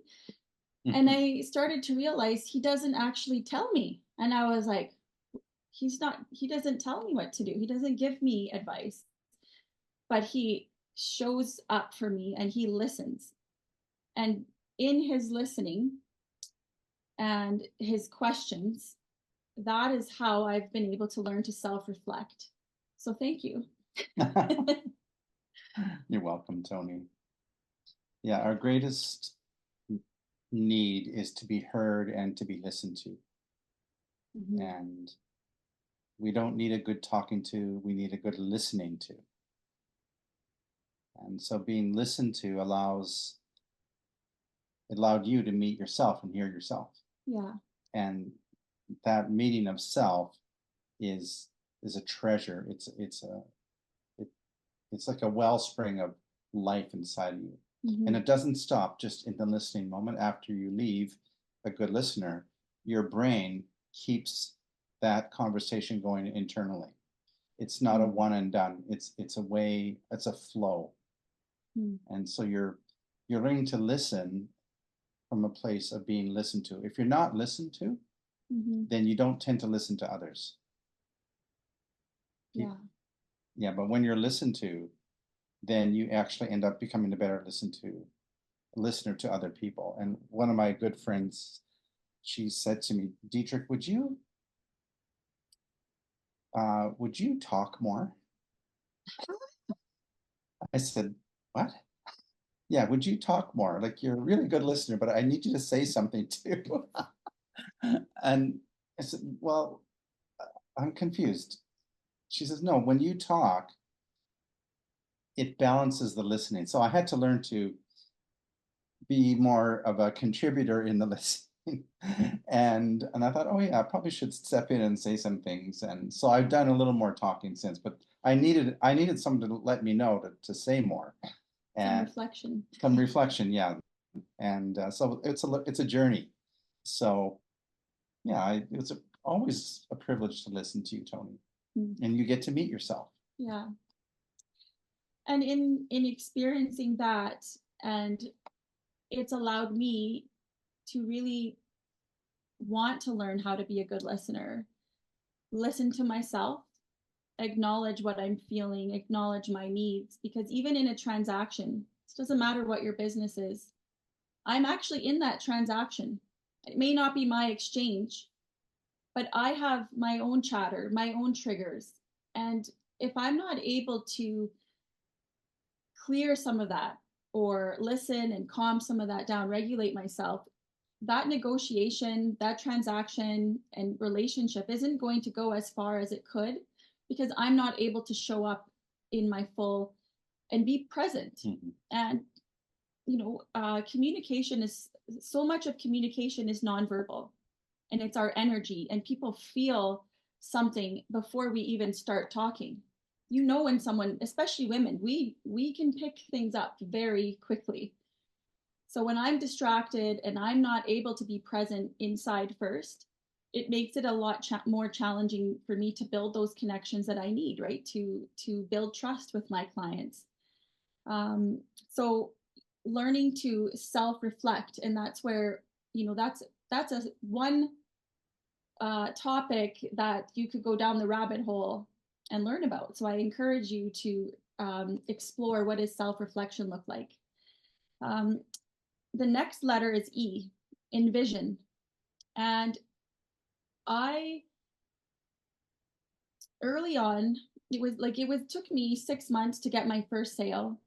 I had a newborn. I did things like door knocking. I baked banana bread. I delivered banana bread to like random people because I thought, oh, realtors, they do recipe cards. They give out recipes. I just was doing what I saw. And there was times where I would almost get the listing or almost get the buyer. And then they decided to go with someone else, or they decided to go with someone else. And that's happened, it happens still to this day. I think every realtor or every business has to handle some sort of rejection at times. And I remember this one time I went to this like mansion and I was just so excited and so prepared and excited, and I didn't get it in the end. And I just broke down crying in my car, like, it's not the first time. And part of me wanted to quit. And I remember thinking, no, I'm in this business for 20 years. I see myself completing this, for being in this business for 20 years. And it was kind of interesting because those words, that vision, and seeing myself at a 20-year mark has kept me going. It's like I know that whatever challenge, whatever setback, whatever mud that I was in, and there was many times that I was in the mud, I just somehow knew that I was still a realtor in 20 years. And that truly kept me alive. It kept that spark, and that light never really went out. And even though at times it dimmed, it just never completely went out. So I encourage you to really think about how you see your future and what you see for yourself. And that's how you want to lead with that end vision, and just allow your own strength to show up as you're growing, because how you start something is not how you're going to be in the end. There's so many transformations throughout a career and throughout a relationship, and that's just something that I think is really important in just not giving up and building your capacity. Yeah. And then A is for appreciation. And this will tie into the emotional intelligence, because, some of the blocks that we face in business is comparing ourselves. It's judging ourselves, like we've talked about, imposter syndrome. It's dealing with really awkward situations. It's learning to take responsibility. And how do you, in the moment, regulate yourself when you're in a live conversation, or you're in the middle of a conflict? How do you navigate that when you feel all of these negative, terrifying or shameful feelings? They have a way of just coming over us. So appreciation is a powerful reflection. So a question I ask myself is, who do I feel appreciated by? Not who appreciates me, but who do I feel appreciation from? because we can all think about people who appreciate us, and there's, because people do appreciate us. However, who do you get the emotional feeling of appreciation from? Now, when you reflect on who that person is, you can feel them and enjoying you, appreciate you. Actually have a feeling from them, and because it's evident, it's not arm's length, it's connected, and that opens up your whole brain right away. It's a very powerful neuroscience, like take 3 steps ahead practice. And this way you don't end up analyzing everything. So who do you feel appreciated by? And see how, just at the end of the day, think, well, who do I feel appreciated by today? And just see what comes to your mind. And so that's a very powerful little clue on how to move forward. Now, when it comes to reflecting, we tend to switch reflection into analysis or processing. So reflecting is just a reflection, like you're looking in a mirror. That's it. But don't analyze it, because the analysis will paralyze your reflection, and the reflection will not add value. You'll just end up analyzing everything or over processing things. So just reflect on, who do you feel appreciated by? And sometimes when we reflect, we end up going into a negative spin. However, just hold that sense of, who do I feel appreciated by? It can be your pet, it can be a grandparent, it could be anyone. And all those people who give you that feeling of appreciation are elevating you, and they're actually empowering your emotional intelligence in a way that you don't even realize. I think, yeah, the appreciation, like when you frame that question, it's like not the question you think you're asking. You have to really think about it. It's like a brain teaser, because it's easy to think about, who do I appreciate or what do I appreciate? But to really step outside and think, oh, who do I feel appreciated by? That alone also all of a sudden takes you out of isolation into, because when we're in a conflict and we're shut down, and I think we all recognize when we're not quite acting ourselves, we do tend to hide and retreat. And so I find that question it immediately pulls me back into a relational connection, whether it's that person is there or not. Just thinking about it, it does help bring me back to more of a resilient state. It's just about, you get these little bumps along the road, and you just need these little tools and tips and teaching, and to just sort of softly integrate in how you are on your day-to-day, so that it doesn't, the pothole doesn't pop a whole tire. It's just, you kind of like, okay, I'll just kind of go dip into the pothole and just continue on and hopefully dodge the other ones, but it's not going to take you fully off your tracks. And I think, I guess that ties into I wrote down another word by A. So it's appreciation, and then the word alongside. And we are not meant to be alone in this world. And even though you may identify as an introvert, that label doesn't mean that you don't need people. It doesn't mean that you don't want someone alongside you. And so much about emotional intelligence is about, it's about emotions, and it's about learning how to meet someone else's emotion and handle and care for them in their emotional states, as well as be tender towards your own emotional states. And so how you treat someone is a reflection of how you are treating yourself. And you probably see this often in your work, but I think it's so easy to dismiss ourselves first, especially when we're trying to heal or help everyone else and justify, oh, my problem's not that big, or it's first world problems, or someone else has it worse. Like all of that, all it does is keeps you stuck longer. So when you have the right person and the right community of people that can be alongside you, you can go so much further, because your capacity is just it's growing. I think one is too small a number to do great things is a favorite quote from John Maxwell that I love, and it just I often think about it, and at times I think about the people in my life, my friendships with other realtors and girlfriends and mentors in my business that have truly been alongside me. And you know, my parents, you know, I appreciate their role, and my dad as my coach. And you know, these are things that his quiet presence of teaching and mentoring has helped me learn these things, not just here, read this book, because it's taught me in my business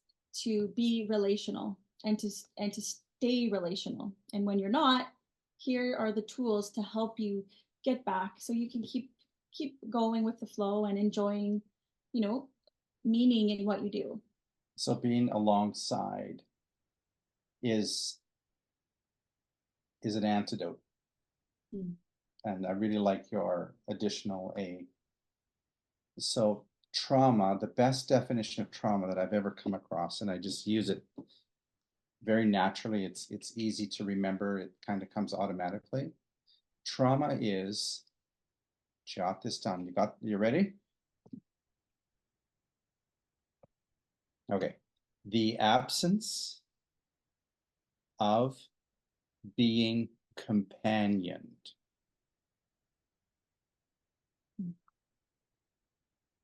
The absence of being companioned. So what your A is to come alongside people. Who are the people that come alongside you, that companion you, and they are your resources.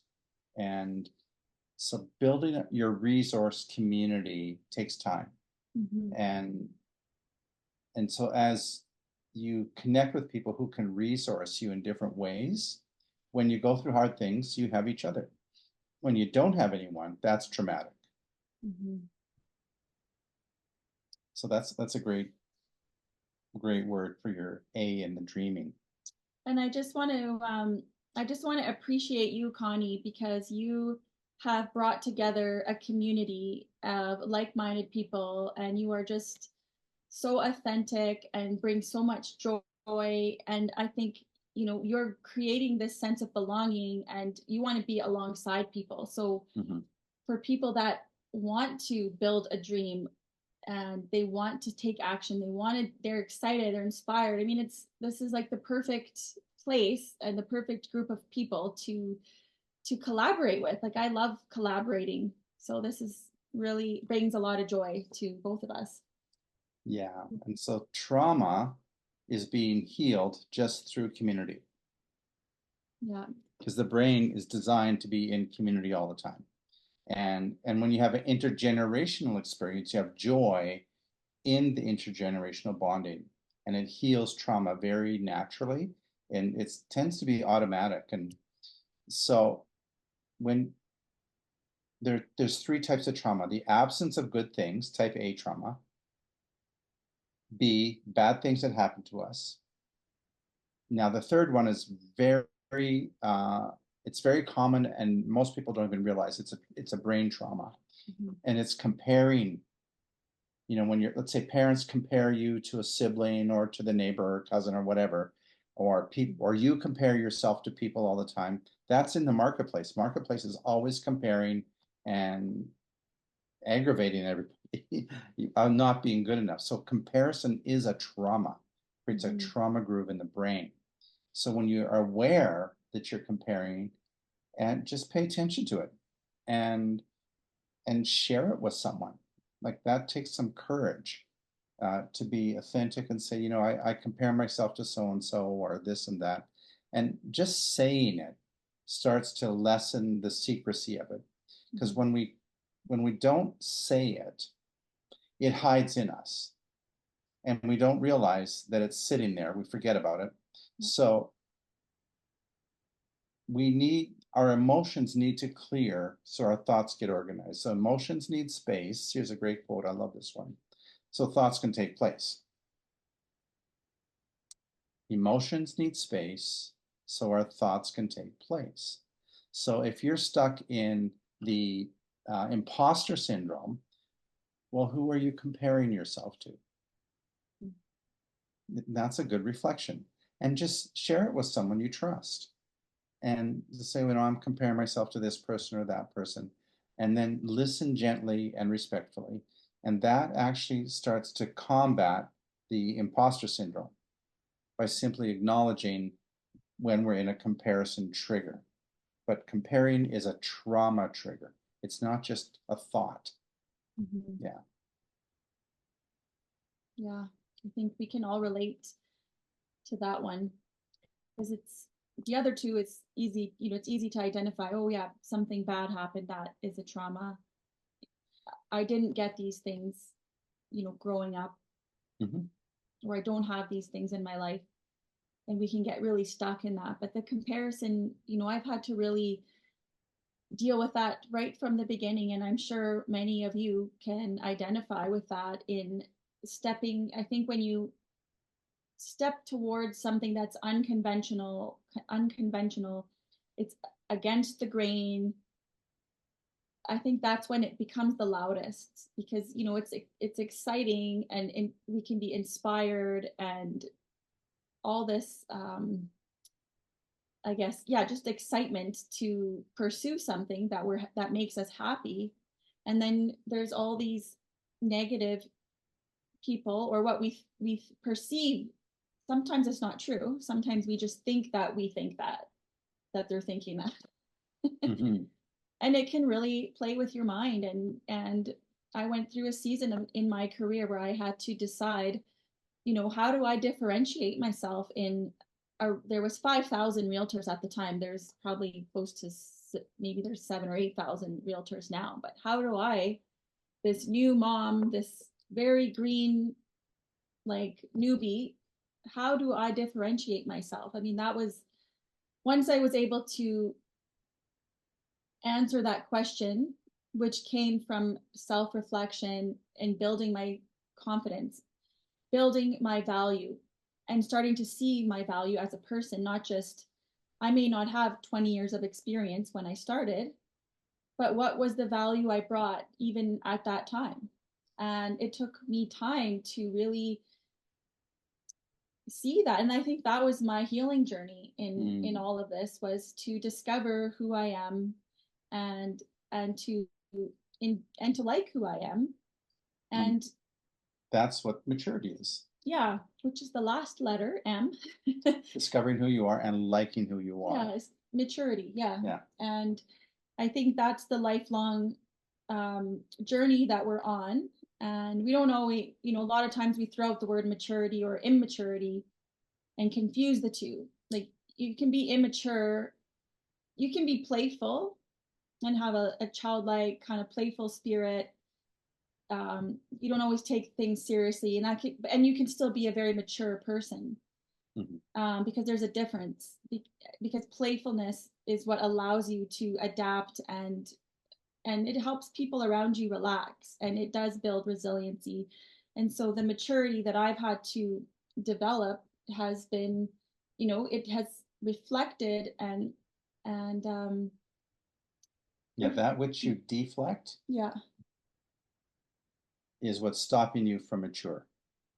The area, whatever we deflect is where we're stuck, and you can't grow past what you deflect. So you've learned to reflect. Yeah, reflect. And as a mom, I will say that I'm going to put M as maturity, and I'm going to add the word mom. Because for me, that has always been my grounding value. And it might look differently for everybody, but find your value, your number one value, and you allow your dream to flow around that. You don't fit your values in with your dream. It's the other way around. Otherwise, it becomes a distraction. And what's the point of having this successful business, but your children, or other people in your life that are really important to you, what if those relationships suffer? What if your you know, not available emotionally? What if you can't be present to your own family? Then success is not really success, is it? It's just you have things, you can do things, you can afford to distract yourself, which I love to do. There's times when I love retail therapy and it feels great, but then there's times when I haven't been able to do that, and then it's like, okay, what are my values?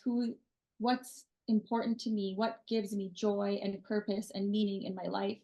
And I think the sooner you realize and acknowledge and know what your value is, that kind of becomes your core reason and anchor to just bring you back to home base when you need it, because we all need reminders. And I think that is part of maturing. It's not always about yourself. And yeah. Yeah, and I had to face a lot of pain growing up. My dad was a soldier and he went through the war, came out of the war 5 years later, married, my mom, and he didn't have a lot of capacity to raise children.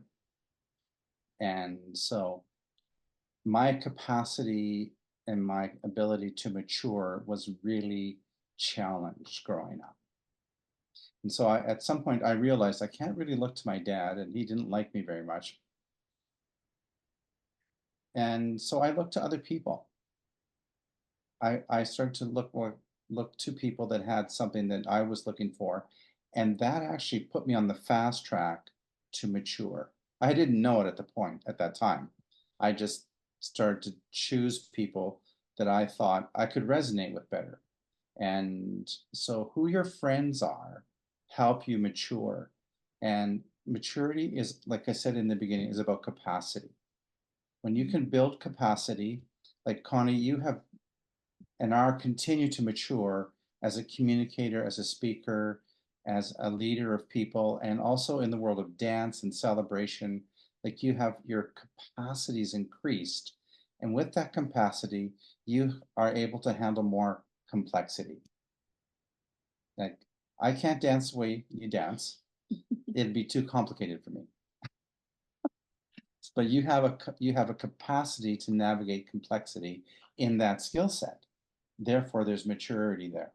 And that's how whatever area you're in, maturity is about the people around you to help you develop your capacity, navigate complexity, and do it with fun. And Connie, what you've created is a magical recipe to build connection with people. It's intergenerational, correct?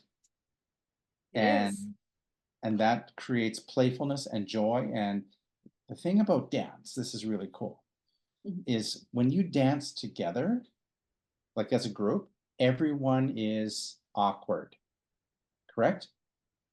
That correct. awkward moment that everyone's in, it creates a neurological bond to keep trying.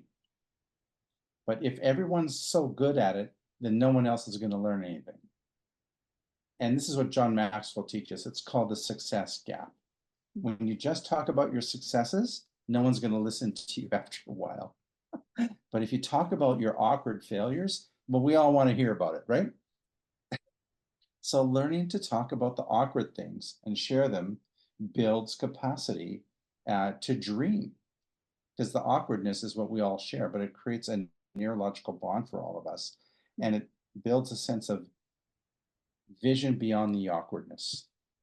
Yeah. So I would say the number one thing that stops people in their dream, neuroscience wise, is the absence of rest. Not resting is the number one killer of all dreams. Isn't that interesting?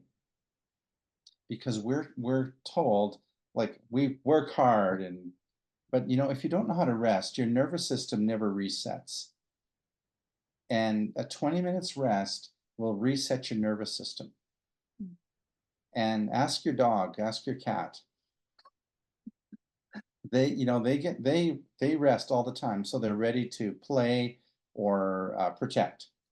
But rest is the key to seeing your dreams come true, because your nervous system will reset, reset, reset. And so it's a very powerful soft skill distinction, is to rest. And when we push beyond rest, what happens is your brain slowly loses the signals that you need rest. And by the time, and then you go, where, how did that happen? Or I didn't see that coming.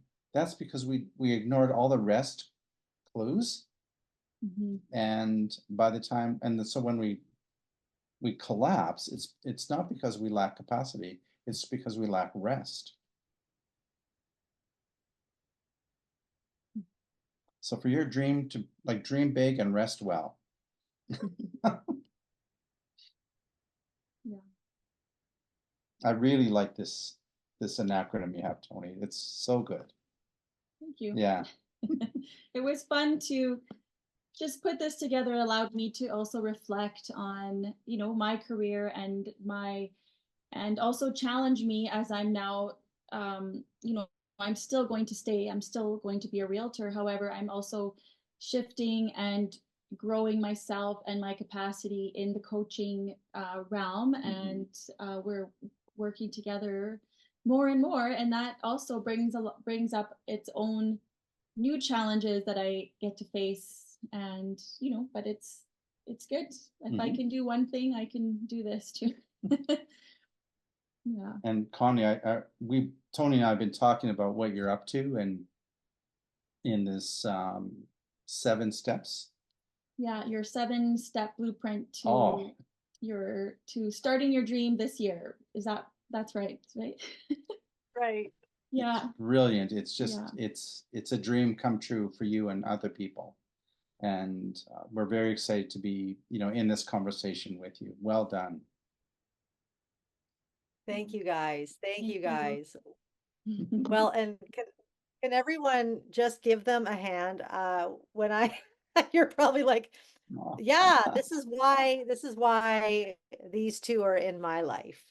And Aw. I wrote pages of notes. I never get, I always seem like I'm just like, I just need to be around this more. I need to not hear it more, not learn it more, but I need to let it encompass me more. And I appreciate that, because that's what I receive from you both is this encompassing this message, rather than I need to write that down and memorize it. It needs to become a part of me. I feel like the transfer from you to everyone here is because you live this again. And for those of you who want access to Dietrich and Toni, Dietrich's work is years in the making. And Toni, you said something about I'm going to be a realtor for 20 years. And that hit me really hard, because as I turning 50 this year, and I'm thinking about my next 25 years, and I've been needing to get very clear on what this next 25 years is going to be about, and these things to build, and how it's a 25-year journey, and the commitment to say, I might not be there right now, but I will still be building this 25 years from now. And you, Dietrich, have built this over the long term, and it's unconventional. Toni, you mentioned that too. You mentioned that when you do something unconventional, that's sometimes when all of these negative thoughts and negative words become very evident, because nobody else is in front of you. You can't see where you're going. No one, there's no manual. It's unconventional. And what you two are doing for Calgary, creating an emotionally intelligent city, is unconventional. It's the road less traveled. I'm so thrilled. I believe in your dream. How many of you believe in their dream? This is a good dream to have. And so I'm going to be sharing more about the Dream Academy. Some of you are maybe getting curious about, what is this Dream Academy? This is this idea of coming alongside. This is you. Someone wrote in the chat, we're being healed from trauma right here in this Zoom room. And that moved my soul, because that's what happens when we get together with people, especially people who have capacity. and people who are on the same path, who will walk alongside, getting in the room of people who will celebrate you rather than compare themselves with you or be jealous of you, getting in those rooms. And so that's what the Dream Academy is. It's a room full of people and a blueprint to get you where you want to go. But I want to give absolutely everyone who signs up for the Dream Academy access to Dietrich's online course. You will get that. You're going to find out more about the Dream Academy, but right now I just want you to know that I want to give you access to this. I want to give you access to these two amazing souls because I truly believe, and Vahen mentioned it in her talk, if you want to build high, you got to go deep.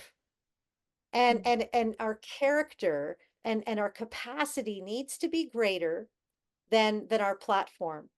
And this is something that I was really struggling with, if I can just be really honest. Working in the personal development world, I was tired of hearing people just talk about the success, like you say, Dietrich.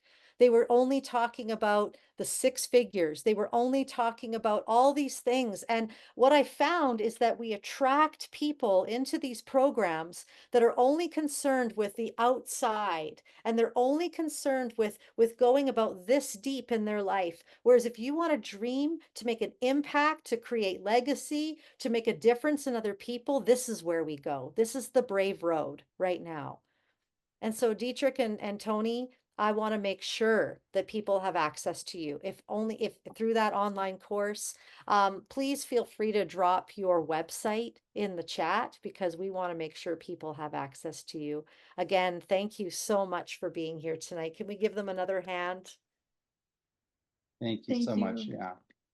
So if you want to Love you follow me both. on Instagram, you can check out Emotional Wealth Coach.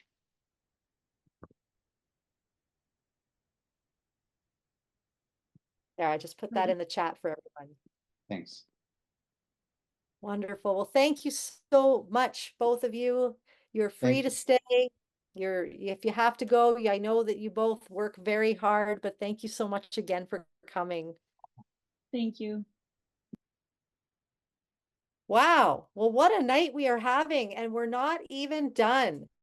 I want to introduce you to our next speaker, and it really meant a lot to me to bring on people, all kinds of people. And our next speaker, I'm so proud of Jill because she was a nurse. She was living her life, and all of a sudden, she allowed life to be disrupted, and she started to dream for how she could make a difference. And I don't want to tell too much of her story other than the fact that I just want you to know that here's a woman who's over 65 years old. And I know, Jill, you're like, oh, please stop telling my age. But she has this hashtag life after 65, life. And I just find it so inspiring because, Jill, you inspire me to realize that we never stop dreaming, and it's never too late, and we're never too old or whatever we think. We all have our limitations, and what Jill does is she smashes all those limitations and reminds me that, hey, it's always up for grabs. Dreams are always up for grabs. So everyone, could you join me welcoming Jill? So glad you're here. Oh my goodness, oh my goodness. How do I I should have gone first, going where I've gone, but that's okay. I was just told don't compare, love yourself, everybody loves everybody. I'm good. But first what I want you to do is just do this with your hands for a few minutes, just to kind of, it's a Tony Robbins thing, I know, and then he does this whole woo, but just because that was so powerful. Everything that's been shared so far is so powerful, and I just wanted to have you have a minute to release some of your energy if you needed to. So I'm thrilled, excited. Thank you for this opportunity to come on and tell a bit of my story. I don't know what's going on with my view because I can't see myself, but that's okay as long as you can see me. I do want to tell you that we're having trouble with our internet tonight, so I am in Canada for pity's sakes, but I am a global trotter, so if this had happened when we were overseas, I could have some excuse, but I don't know what it is. So there may be breaking up, and I apologize for that if it does, but I'll try to I hope you'll bear with me. Let me just do one thing here. I don't know why it's doing that. Oh, there I am. Hello. Okay. Yes, I had to put my glasses on. I wanted to do them with it off because this is, you talk about aging. I haven't really adapted to the fact that unless I have these on, I don't really see you. While maybe speaking to a group of people, it may not be as nervous if I don't see everybody. But, this whole thing of dreaming is, where do I start? Yes, I'm actually 66. So according to my birth age, I don't know if I really am. I don't really want to be that old. And I know everybody talks about that.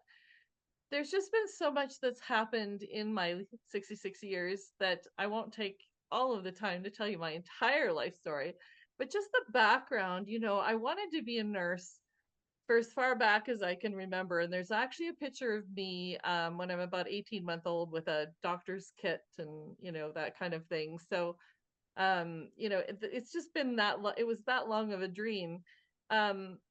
I didn't really understand when my mother would growl at me for not studying in high school that I was going to have to study in high school to become a nurse. Like, you kind of have to have good grades to get into nursing. Aren't we glad that that's the case, right? Who wants a nurse that couldn't pass high school? Not me. But that's actually what happened to me. I was more interested in boys when I was in high school than I was in my books. And even though my mother my mother knows everything. So she kept telling me if I don't hurry up and study, I wasn't going to pass.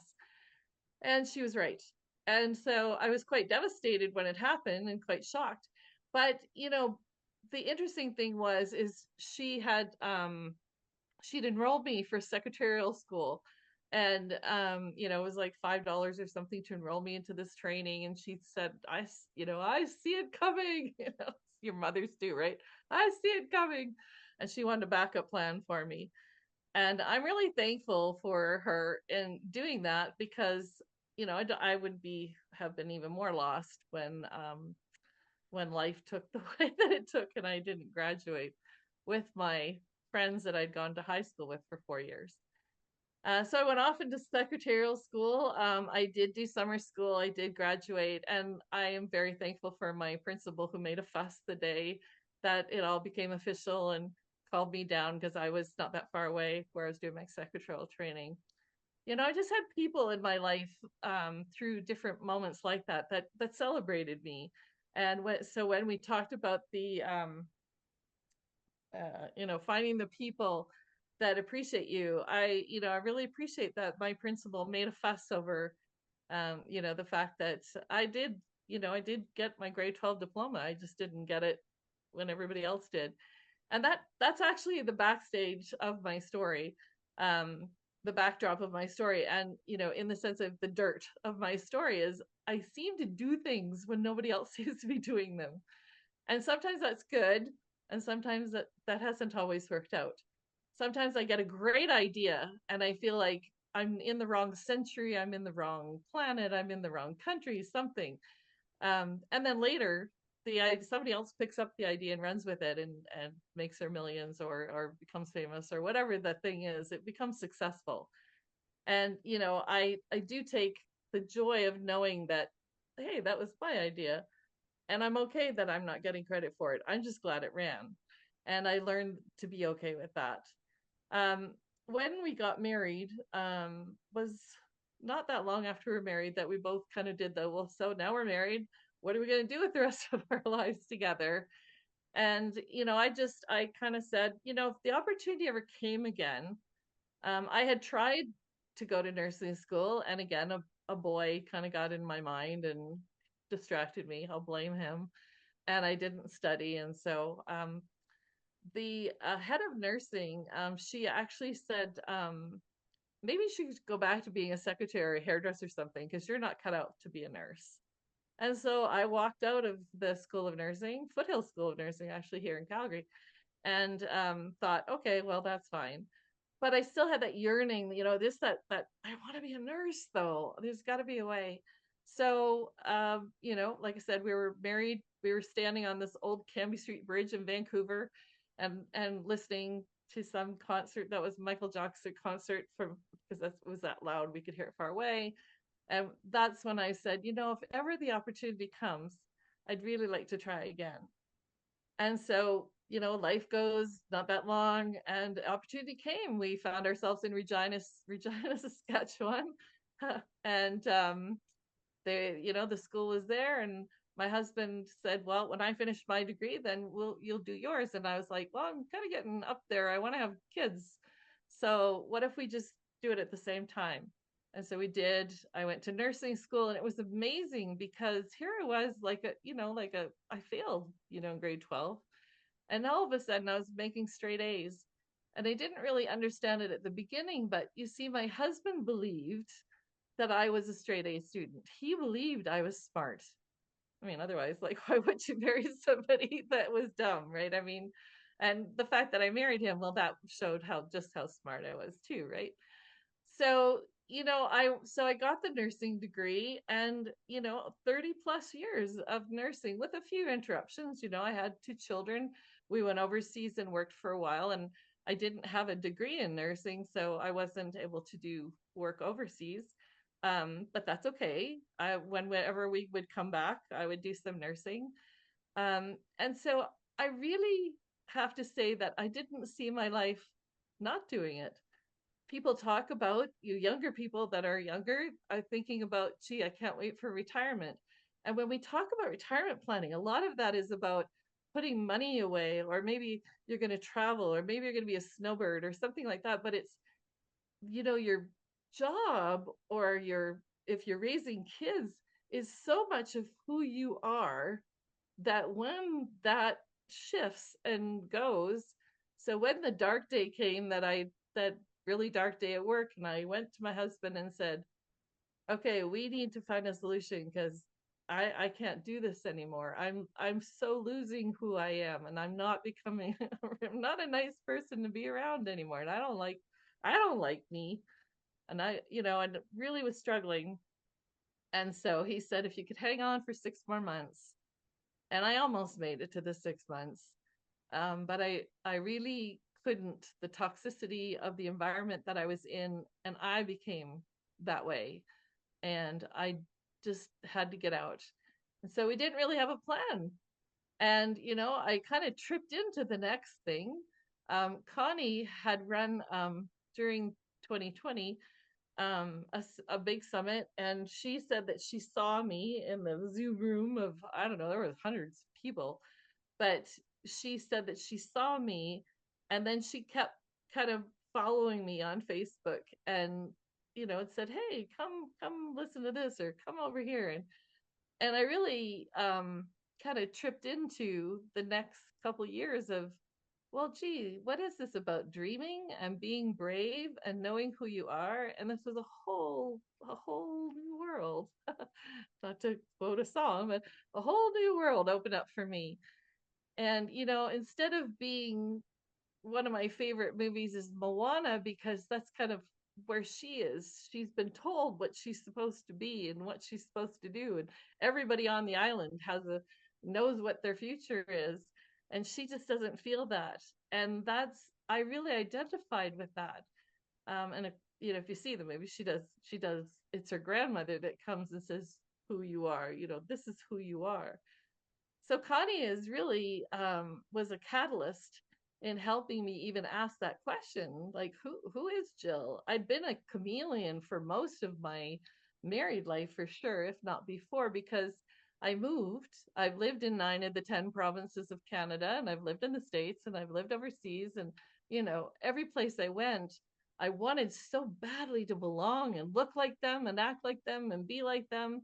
You know, that mentality was there, and not just in the sense of comparison, but it was like, how can I, maybe I'll change my hair, maybe I should change my size, maybe I should change my wardrobe, because I so badly wanted to be just belonging. And, you know, I just still struggled with it.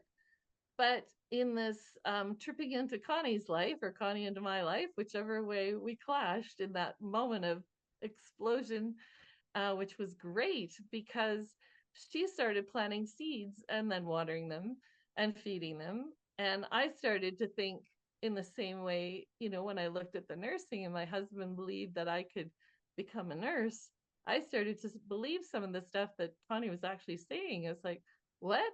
I could write a book? Who? Me? Okay, let's try that. Well, you know what? I did. And I published it. Wow, that's pretty amazing. What's next?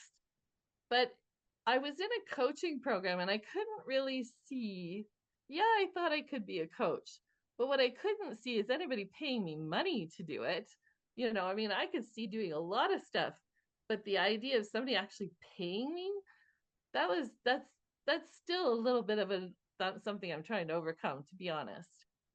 But as I look forward and backwards, and like what you've heard about the bringing forward with you the things, the treasures of the past, I remember standing on the beaches of Cancun and just being me. And I just didn't understand why. And even Norm would say, I like you like this. We're going to have to come here more often.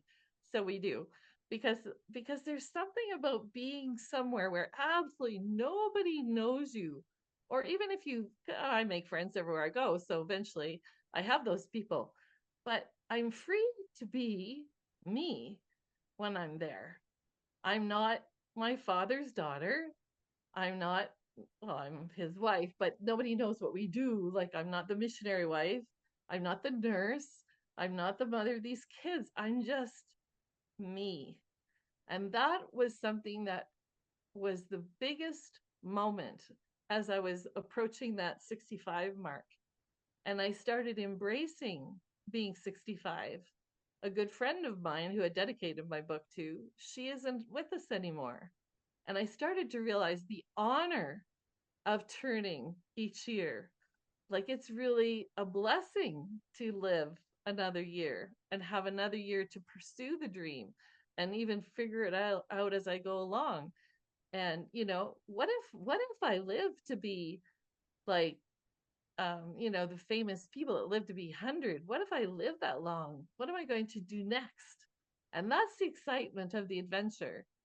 But it's not always exciting. I mean, it's like any roller coaster ride.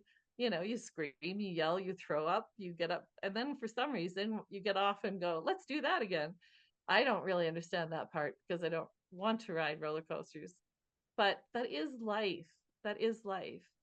And this part is going to sound cheesy because this is really what happened. Somebody gave me a hair sample of shampoo, like a shampoo sample. And I tried it on my hair. And there was this spark, this thing that happened that started the transformation where I all of a sudden kind of felt a little bit pretty. Maybe even that beautiful. And it was really hard for me to understand how shampoo could do that. So, of course, I wanted everybody to experience that. And that is actually my platform, Spark Your Beauty. And it is what I want to do. I want everybody to recognize that they're beautiful, because I believe, as we've already heard about, even we've been sold this bill of yucky yuck that we have to be like this in order to have that beauty on us. And in the mud, Charlene was beautiful. She just couldn't see it right in that mud. And all of these stories that you hear and that you're going to hear tomorrow as well, we don't see that beauty. Or if we do, we're looking at it like this, sort of like, I know my worth. Nobody else seems to. And I couldn't see all the chat because we're having trouble, like I said, with the internet. But all of you here, you are here for such an important moment of your life, to be seen and to be heard. I can't see you all, but you can hear what I'm saying. And I really want you to know, if you don't know, you are beautiful. Now, maybe you don't look like whoever we decide is the most beautiful. That's that comparison thing. But there's a beauty that's inside each and every one of us. And that's our life. And Connie talks about it as what makes your soul sing? What is it that's in your garden that makes your flowers bloom? She's always talking like this. And it makes me think about that. I am a singer, and I know that there are these moments in my life where I'm like Julie Andrews, where I can't hold it in. It's just I've got to sing, And when that happens, when that starts to creep out and escape, you can't help but glow. You can't help but shine light in this dark world that we're in, or in the dark times that you might be in. You just can't help it. And that comes from a spark. And that's the whole thing that I want to be doing.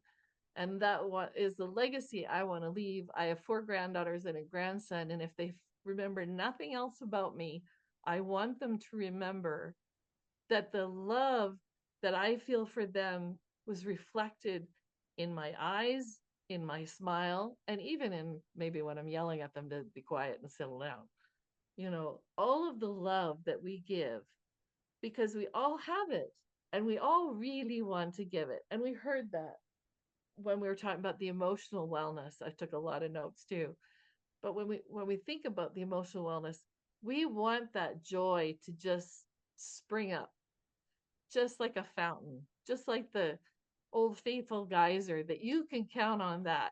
It's going to explode. You could just see it building, building, building, and it just goes kabooey.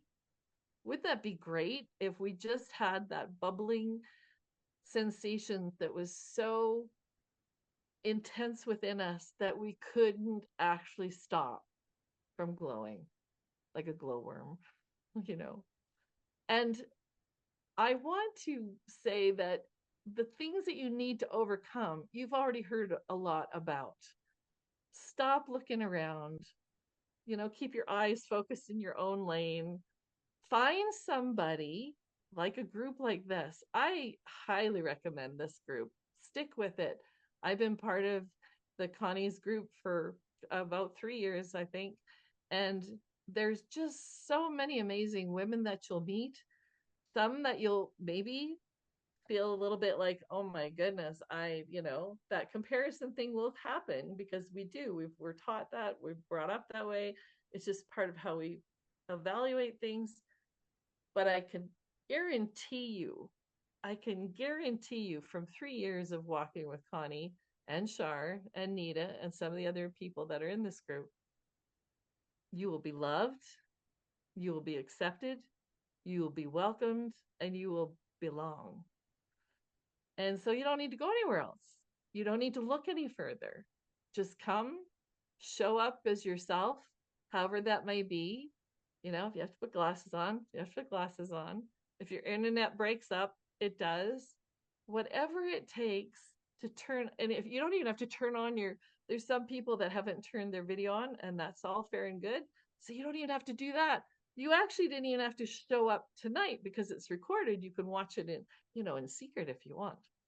But I encourage you to do like there's so many people have done tonight where you've interacted in the chat and know that this whole belonging and community is something I'm still learning about, because you see, I live everywhere. And, I do quote Maya because it's like, it was the moment that I read that I belong everywhere and nowhere, to everyone and no one. I belong to me. Huh. That sounds like a Dr. Seuss thing that, your tongue gets all twisted when you're thinking about it. But if you take some time and just let that soak in, I belong right here. And if I can belong here, I can belong anywhere. And I proved it a couple weeks ago. I was at a conference. I went with a team that somehow I never seemed to know where I was supposed to be and when. So if you follow any of the rest of the team on social media, I was there. It was like, I know there's that photo. Oh, there's another one. And there's another one. Oh, finally there. I'm in that one. But there was this moment, and I was telling Connie about it when I got back. And I said, there was this moment it was the Saturday night, and I was walking into this convention, like, I don't know, 7,000 people. And we were all dressed up in a Gatsby look. And I felt tall. I mean, I'm not that short, but I felt tall and I felt strong. And I was just with me. And I'm kind of fun to be with. And I started telling myself that I don't need to have the team with me to be strong. I can be strong with me. But it's scary because, I am an extrovert, as strong as an E as you could probably get. And the idea of being alone was a terrifying thing to try out this year. But my word for the year has been stillness. Quieting the noise.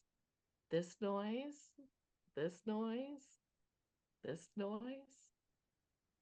Just being quiet. And I almost got to the point where I kind of like this. But don't worry. Like I said, I'm an extrovert. I would never stay away that long by myself because we are built for community. But I want to challenge you on that word. I want you to know that everywhere that you are, you're in a community if you choose to be. Now, some will be more welcoming and they'll be like, come join us. And some will be like, you just stay over there. And you know what? The ones that do that, just wave goodbye, stand up strong, and carry on until you find the ones that embrace you. Because the ones that embrace you are where you're really supposed to belong. And this whole thing with beauty, it's however you define it to be. I looked at a picture that my husband took, and I was out in Canmore, and out in the mountains, and the leaves were just starting to turn, and we're doing this funny, because I'm trying to sell a hair, I'm trying to sell shampoo now, so it's like I have to make sure I look, just right when I'm posing. And we were starting to laugh at it because my sister is the actress. She's the beauty. Not that I'm not prettier and all those things, but I mean, let's put the order in the way it's supposed to be. But I watched her do all her different posing, so I knew what to do. So I'm standing there posing and I'm looking at my husband, and the radiance on my face is evident and beautiful. It took me a year to be able to actually look at the picture and say, I'm beautiful there in that picture. And the picture that Connie has here, that's Charlene's magic. She was able to grasp my beauty in that moment. As I said, I hired her to take some pictures of me. I don't know. I think going the dentist, having your picture taken, going the dentist, but she was able to grab the beauty. You can even see the sparkle in my eyes because I felt so comfortable with Charlene. She was able to pull that out. And that's what I want to do. That's my dream. That's my vision, is looking to you and saying, I want to pull that out of you. I want to find the pearl or whatever it is and wipe off the mud and just help you yourself. Let's fix that mirror. Maybe you're looking in the wrong one, and let's fix that so that you yourself can see that your own transformation is beautiful. And I have one last thing to say, and I just have to pull it up because I was going to try and memorize it, but I knew I probably would get it. But I've been following some of the readings by Brene Brown, and this is her quote. I mean, I'm quoting Brene Brown. This is from her book, the book, The Wilderness Book. And this is what she says about belonging. And I want to leave you with this. True belonging is the spiritual practice of believing and belonging to yourself so deeply that you can share your most authentic self with the world and find sacredness in both being a part of something and standing alone in the wilderness. Wouldn't that be something? Because you see, true belonging doesn't require you to change who you are. In fact, it requires you to be who you are. I hope I've sparked your beauty, and I hope that you will know that you belong. I love you. Ooh, come on. Wow, Jill, I just I'm like welling up with tears because I'm so moved that you've never let anything break you down. I just that everything that you've shared. Friends, can you share in the chat what are you taking away from this talk? What are you taking away from Jill? I know for me, boy, there was so much, but I really love how you talked about she's been told what she's supposed to be, but she's not going to do it. I love that you are defying the odds of what you've been told supposed to be, and you're instead taking even some of the broken journey of your own life and saying, I'm going to spark beauty in others. And that's why you can't fail at this, because people will receive your message because it's embedded in you. I'm so proud of you. I love when you said, imagine you couldn't stop glowing. Oh, I tell you what, I'm just a wreck right now. Um, Wow. It's so good. And actually, just so that you guys know that Jill has the next step in our blueprint. If you open your workbook, you'll see that finding your brave belonging is one of the blueprints of getting to your dream. Being willing to stand alone, but also being a part of a community. It's a very interesting little vibe. But if we don't have our brave belonging, like Jill said, we will show up to rooms expecting people to define us instead of us defining us. I'm going to say that one more time. If you don't have a deeply rooted sense of brave belonging, like Jill has been cultivating and building the capacity with herself to have, if you don't have that, you're going to show up to rooms and you're going to look around and you're going to expect other people to affirm you instead of standing in who you are and bringing what you have to the world without apology, without conforming. And so this is key. And Jill, you just delivered this in such a beautiful way because this is what you live. I'm so proud of you. And it's been an honor to journey with you the last 3 years. I'm so glad that you were highlighted to me in that conference, that little Zoom square. I just couldn't let you go. And I'm cheering you on. You're amazing. I'm so proud of you. And I'm loving all the comments in the chat. Oh my goodness, guys, this has been an incredible night. I want to just do the honors of finishing us off with 10, actually it's 9. I think it's 9 questions. It's in your workbook. One of the things that you're going to need in order to move forward in your dreams is you're going to need to get very clear on what you're about. Just this week, actually, I have 2 pivotal moments I want to share with you before we step into these questions.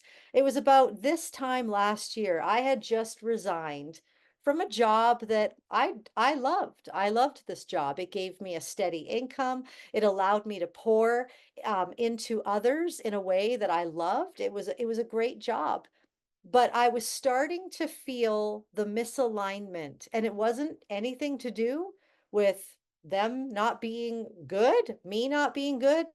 Listen to the moments where you start feeling that you're shifting in your alignment. Pay attention, because if you stick it out, what's going to happen is you're going to start to conform and do what Jill was talking about. You're going to start becoming like others rather than going off the beaten path.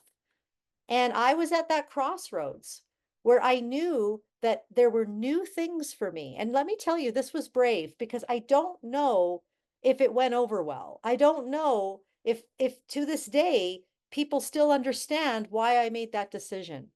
I felt very alone in my decision, other than my family saying, yes, please, this is a great idea. What are you going to do when you're feeling misaligned? Are you going to be the type of person that continues along the path just because it's comfortable?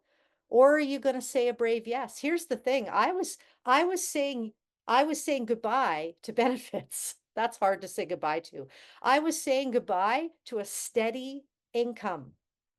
And here's what I didn't know was happening.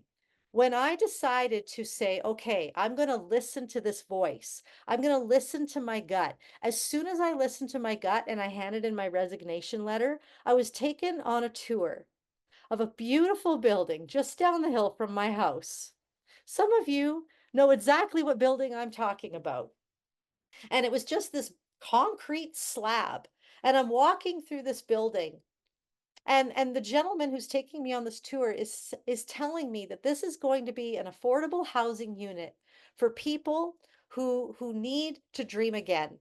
And my heart started to burn. And he said, we're looking for someone right now to be able to come here and to be able to build a community and invest in this community. And I knew that that was me. He was talking about me. But here's the risk, friends. This has no pay. No pay. And I just resigned from a well-paying job that was giving my family benefits and that was giving us financial security. But I knew my answer was to say yes to this. And I'll tell you what, it has been absolutely mind-blowingly beautiful to step in to creating community in my own community. And guys, I don't get paid for it. I don't make an income off of it. I make an income off of coaching women into their dreams. I make an income off of being a keynote speaker. I make an income off of going into some schools, but not everyone can afford it. I was faced with the same pivotal moment just this week, just this Monday. I was offered, I got two emails.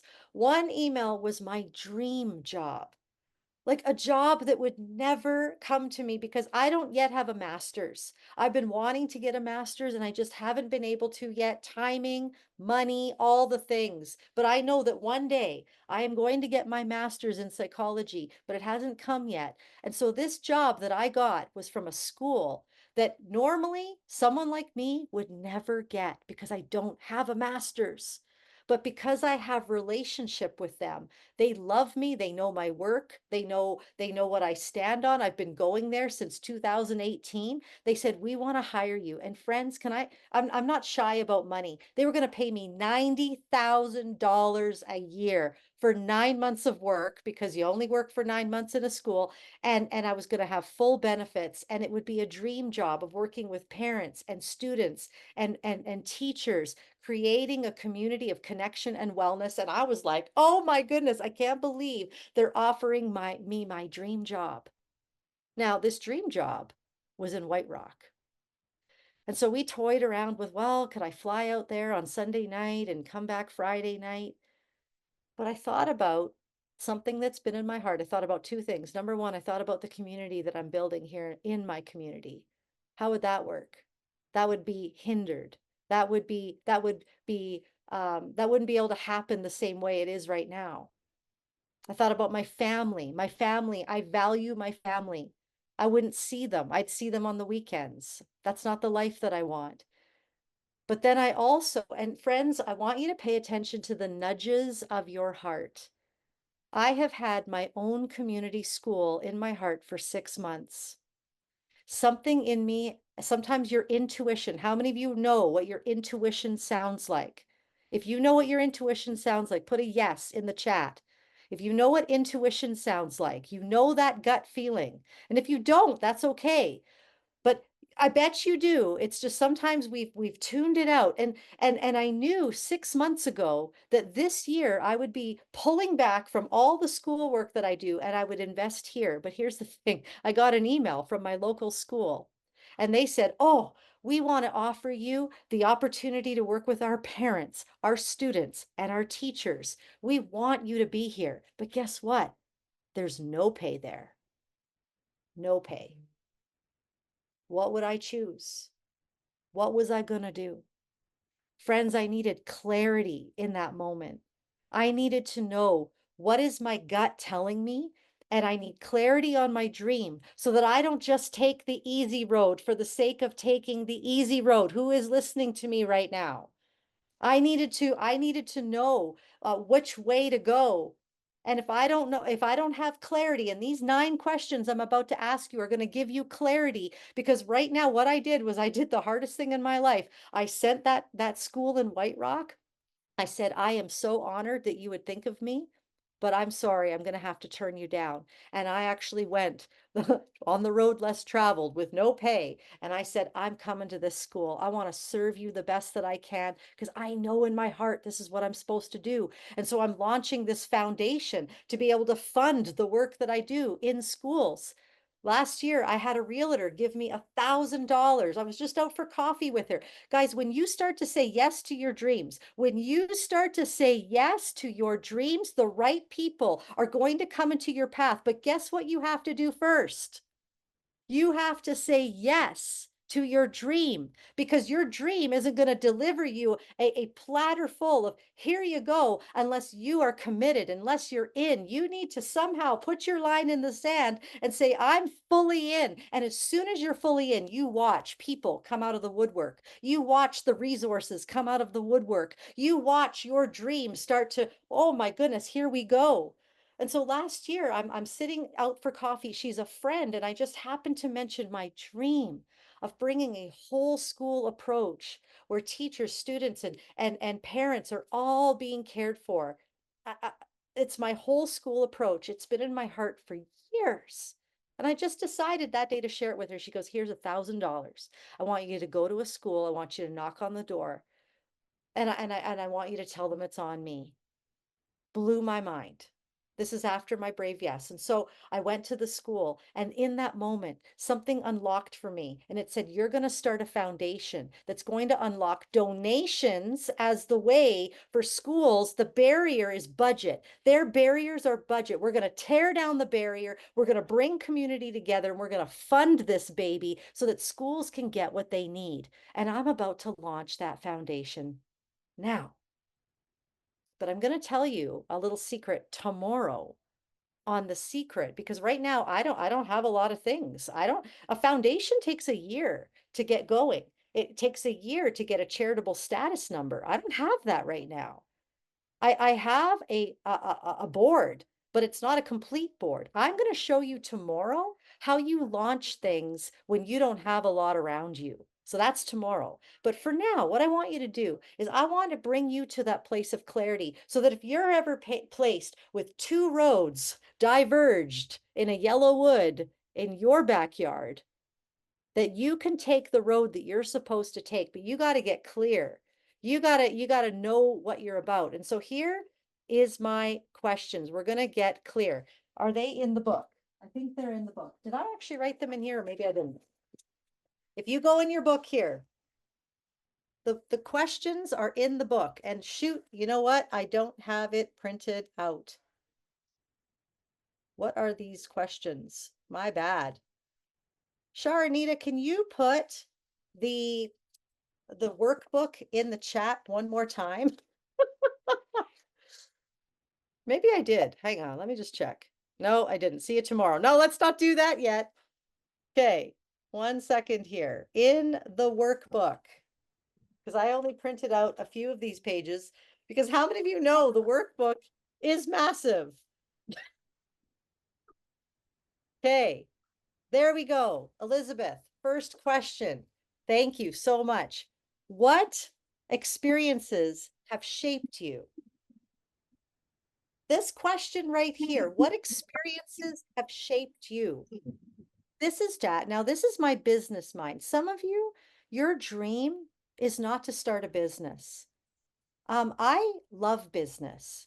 I use business to fund what I like to do as a philanthropist. I use business. So, for example, the Dream Academy. Everyone who signs up for the Dream Academy, you know that what you're doing is you're actually allowing me to give back to my community for free. It's kind of like Tom's shoes. You buy a pair of shoes, you give a pair of shoes. Last year, some of you, you invited me to your school. If a school pays me my full rate, I donate a day to a school. And so when it comes to doing business, this is how you decide how you do your business. You talk about where your passion, I'm writing this in the chat. So where your greatest passion, where your expertise, and I'm talking about your life experience too. So don't just think theory and book smarts and degrees. I'm talking about where you're an expert, the expert of your life, your passion, your expertise. Where is there a need? A lot of times we make dreaming about us, and dreaming isn't about us. It's about us when we're getting clear and when we're doing that mindset work. But our dreaming is meant to impact someone else. It's about to solve a problem that somebody else has. I think about all the parents out there who are in the same place that we were 8 years ago. Our son suicidal, anxiety, depression, chaos in our home, our marriage almost breaking up. I think about those parents and I think about how can I help them solve their problem? I think about teachers who are, their classes are filled with kids. They just don't know how to teach them. I want to help them. Where's their need? Where your passion is and where your expertise is there a need? And if there is, what will bring you the most resource? And I use the word resource on purpose because for so many of us, it's not just about making a profit. It's not just about that. We need to provide for our families. Some of you are here because you have a business. Some of you are like, I don't care anything about business. So where's the resource? Some of you are meant to build teams of people around you to make a difference in your community. Dorothy, I'm looking at you right now. You need a team for the dream to have that warehouse.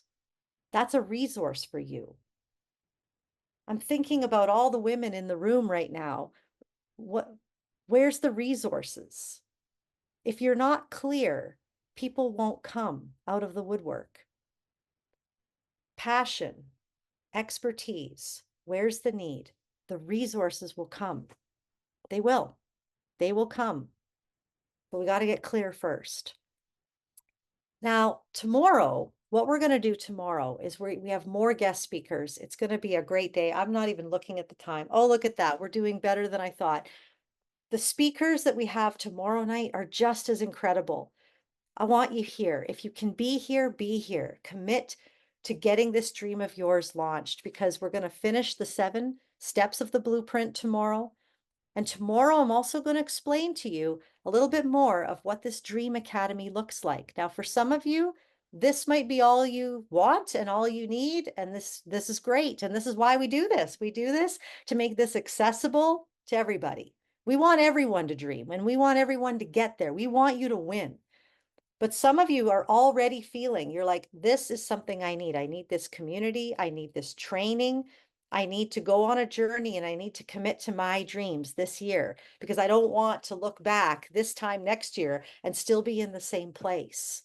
And so that's what the Dream Academy is. And I'm going to share with you tomorrow how we're taking people to Mexico. Who wants to go to Mexico?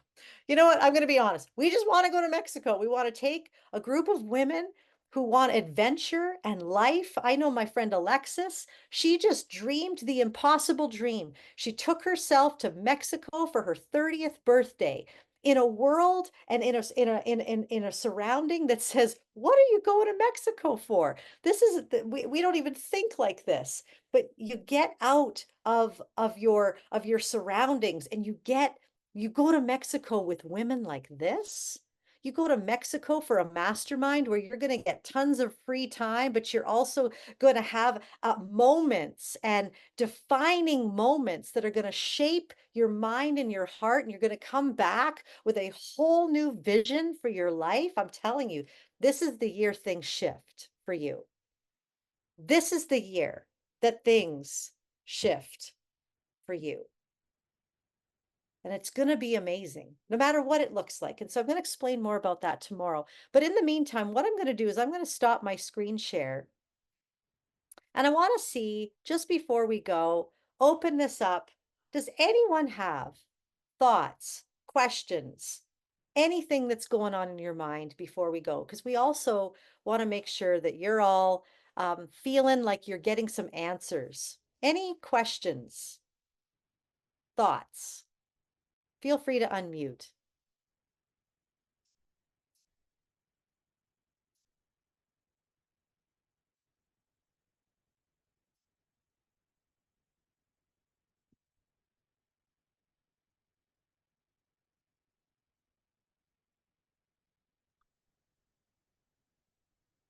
Elizabeth.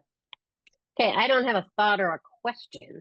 I just want to acknowledge you and Char and Nita for the extraordinary work that you do and being able to be the hands, a little bit like, Allstate Insurance, where we're sitting in those hands and that you are holding us up and providing space. So thank you for that.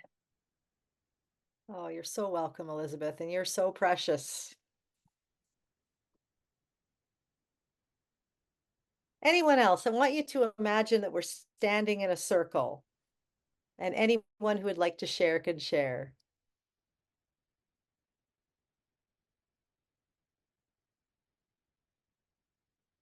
I am Nav. I guess I'll just say, like, this is just so worth my time. Like, it really is. So I appreciate being around women who are just like into all of this, and everything you shared, everything was so valuable. So I thank you for your time, and yeah, it was just so worthwhile. Oh, I'm so glad, Nav. And I've been seeing you for a few years now. My eye is on you, and I see you.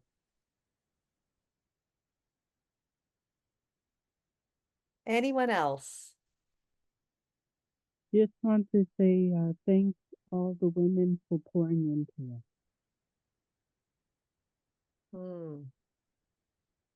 So glad you've enjoyed that. Yeah, Victoria. I just want to say, oh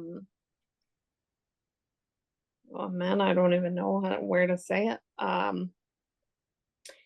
As someone who can resonate with a lot of what you have said, Connie, as well as Char, if she's here somewhere, yes, she's there. Thank you both for the bottom of my heart. You can feel, even though we're not in the same room, you can feel what has cultivated tonight, just with and I see heads shaking. You can feel and sense it. And as somebody who is experienced burnout last week, this is very appreciated, especially being the only, also a public speaker as well, and the only leader of my kind in Canada, where I'm responsible for thousands of people, not also being paid as well because it's what is needed. Thank you from the bottom of my heart. Oh, you're so welcome, Victoria. We're glad you're here so that you can be surrounded, that alongside.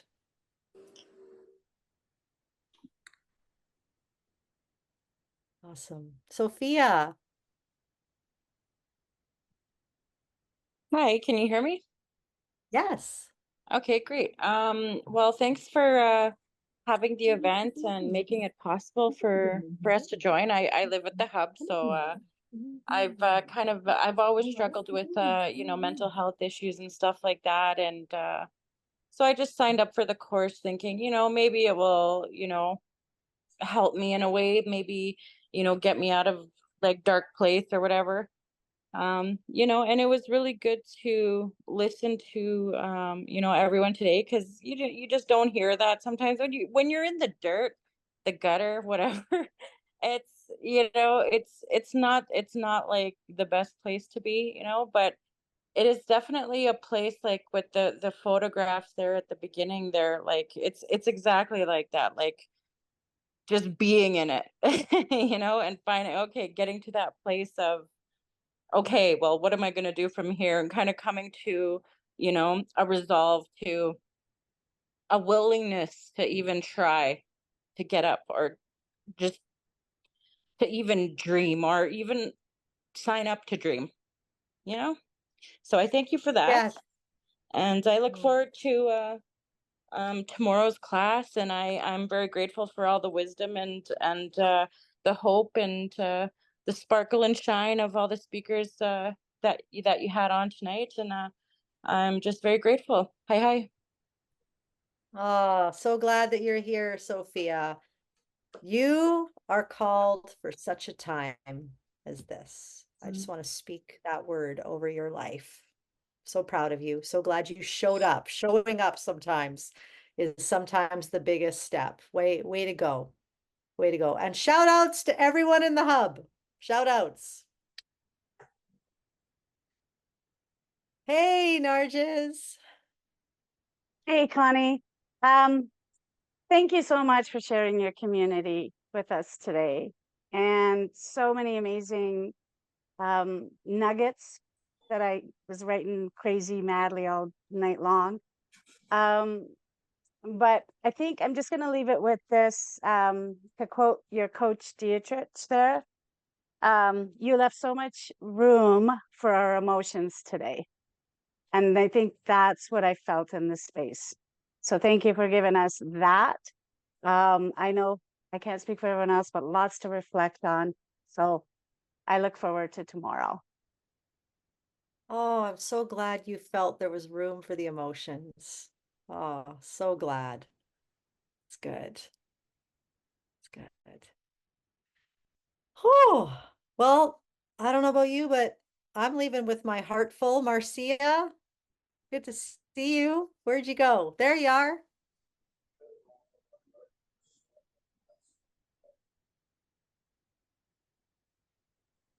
Did you want to say something? There you are. Yeah, hi Connie. Um, thanks for doing this thing tonight because hi Nargis. It's been really, really great. And you were asking earlier if, what our takeaway was. And I can't really point specifically to one person because who spoke tonight. I would say it was kind of like I got something from everybody. It kind of just came together cohesively while you were speaking. But I realized, so my dream, I would love to start a business. I would love to start a business. And I don't suffer from imposter syndrome so much as just like the who am I to do this thing that I want to do. And listening to everybody speak tonight made me realize just right at the end here, I was sort of like, actually, no, wait, I can come to this as my authentic self. And, my experience is what makes my, I'm not explaining myself very well here, but I just realized that I have something unique, I guess, to bring to a business that nobody else can bring to the specific thing that I want to do. And, I'm terribly frightened of getting onto social media to talk about the thing I want to talk about. But, I was thinking about it tonight and listening, to everybody speak. And I was just like, no, actually, I think I am uniquely positioned, not just to sell a product that I want to sell, but to actually deeply help people and impact people on an emotional level. And I'd only been looking at my business from like a make money product sort of direction. And tonight I was like, no, wait a second. Actually, there's this huge emotional element that I hadn't thought of. And that is what I can bring, me specifically, nobody else can bring to my business. So anyway, very uplifting and I feel really excited. So thank you. Thank you, Connie, and thank you to all the speakers because everybody gave something tonight. There was a something that I got from every single speaker. So thank you. Oh, I love that. And I love that you're connecting now your heart to start a business with just what difference you can make. And I promise that resource follows that. It does. Because when you bring value to people, that gets repaid. Maybe not in ways we expect, but that's where we pivot. So I'm so excited for you. Your business excites me. Thank you. Oh, this has been beautiful, friends. And I'm also really excited. Tomorrow, you are going to get to hear from Nita. So remember, your three hosts tonight are myself, Char you heard from, and tomorrow night you're going to get to hear Nita's voice. Nita, we've been hearing your voice in the chat all night. Nita's got so much wisdom. So many of you wrote down that it's the mindsets, the crippling mindsets that are holding you back. Well, guess what Nita does? She is a mindset renewal coach. So get ready for her tomorrow. And it has been an incredible night. I just want to say thank you. Have a wonderful rest and see you tomorrow at 6. Bye, everyone.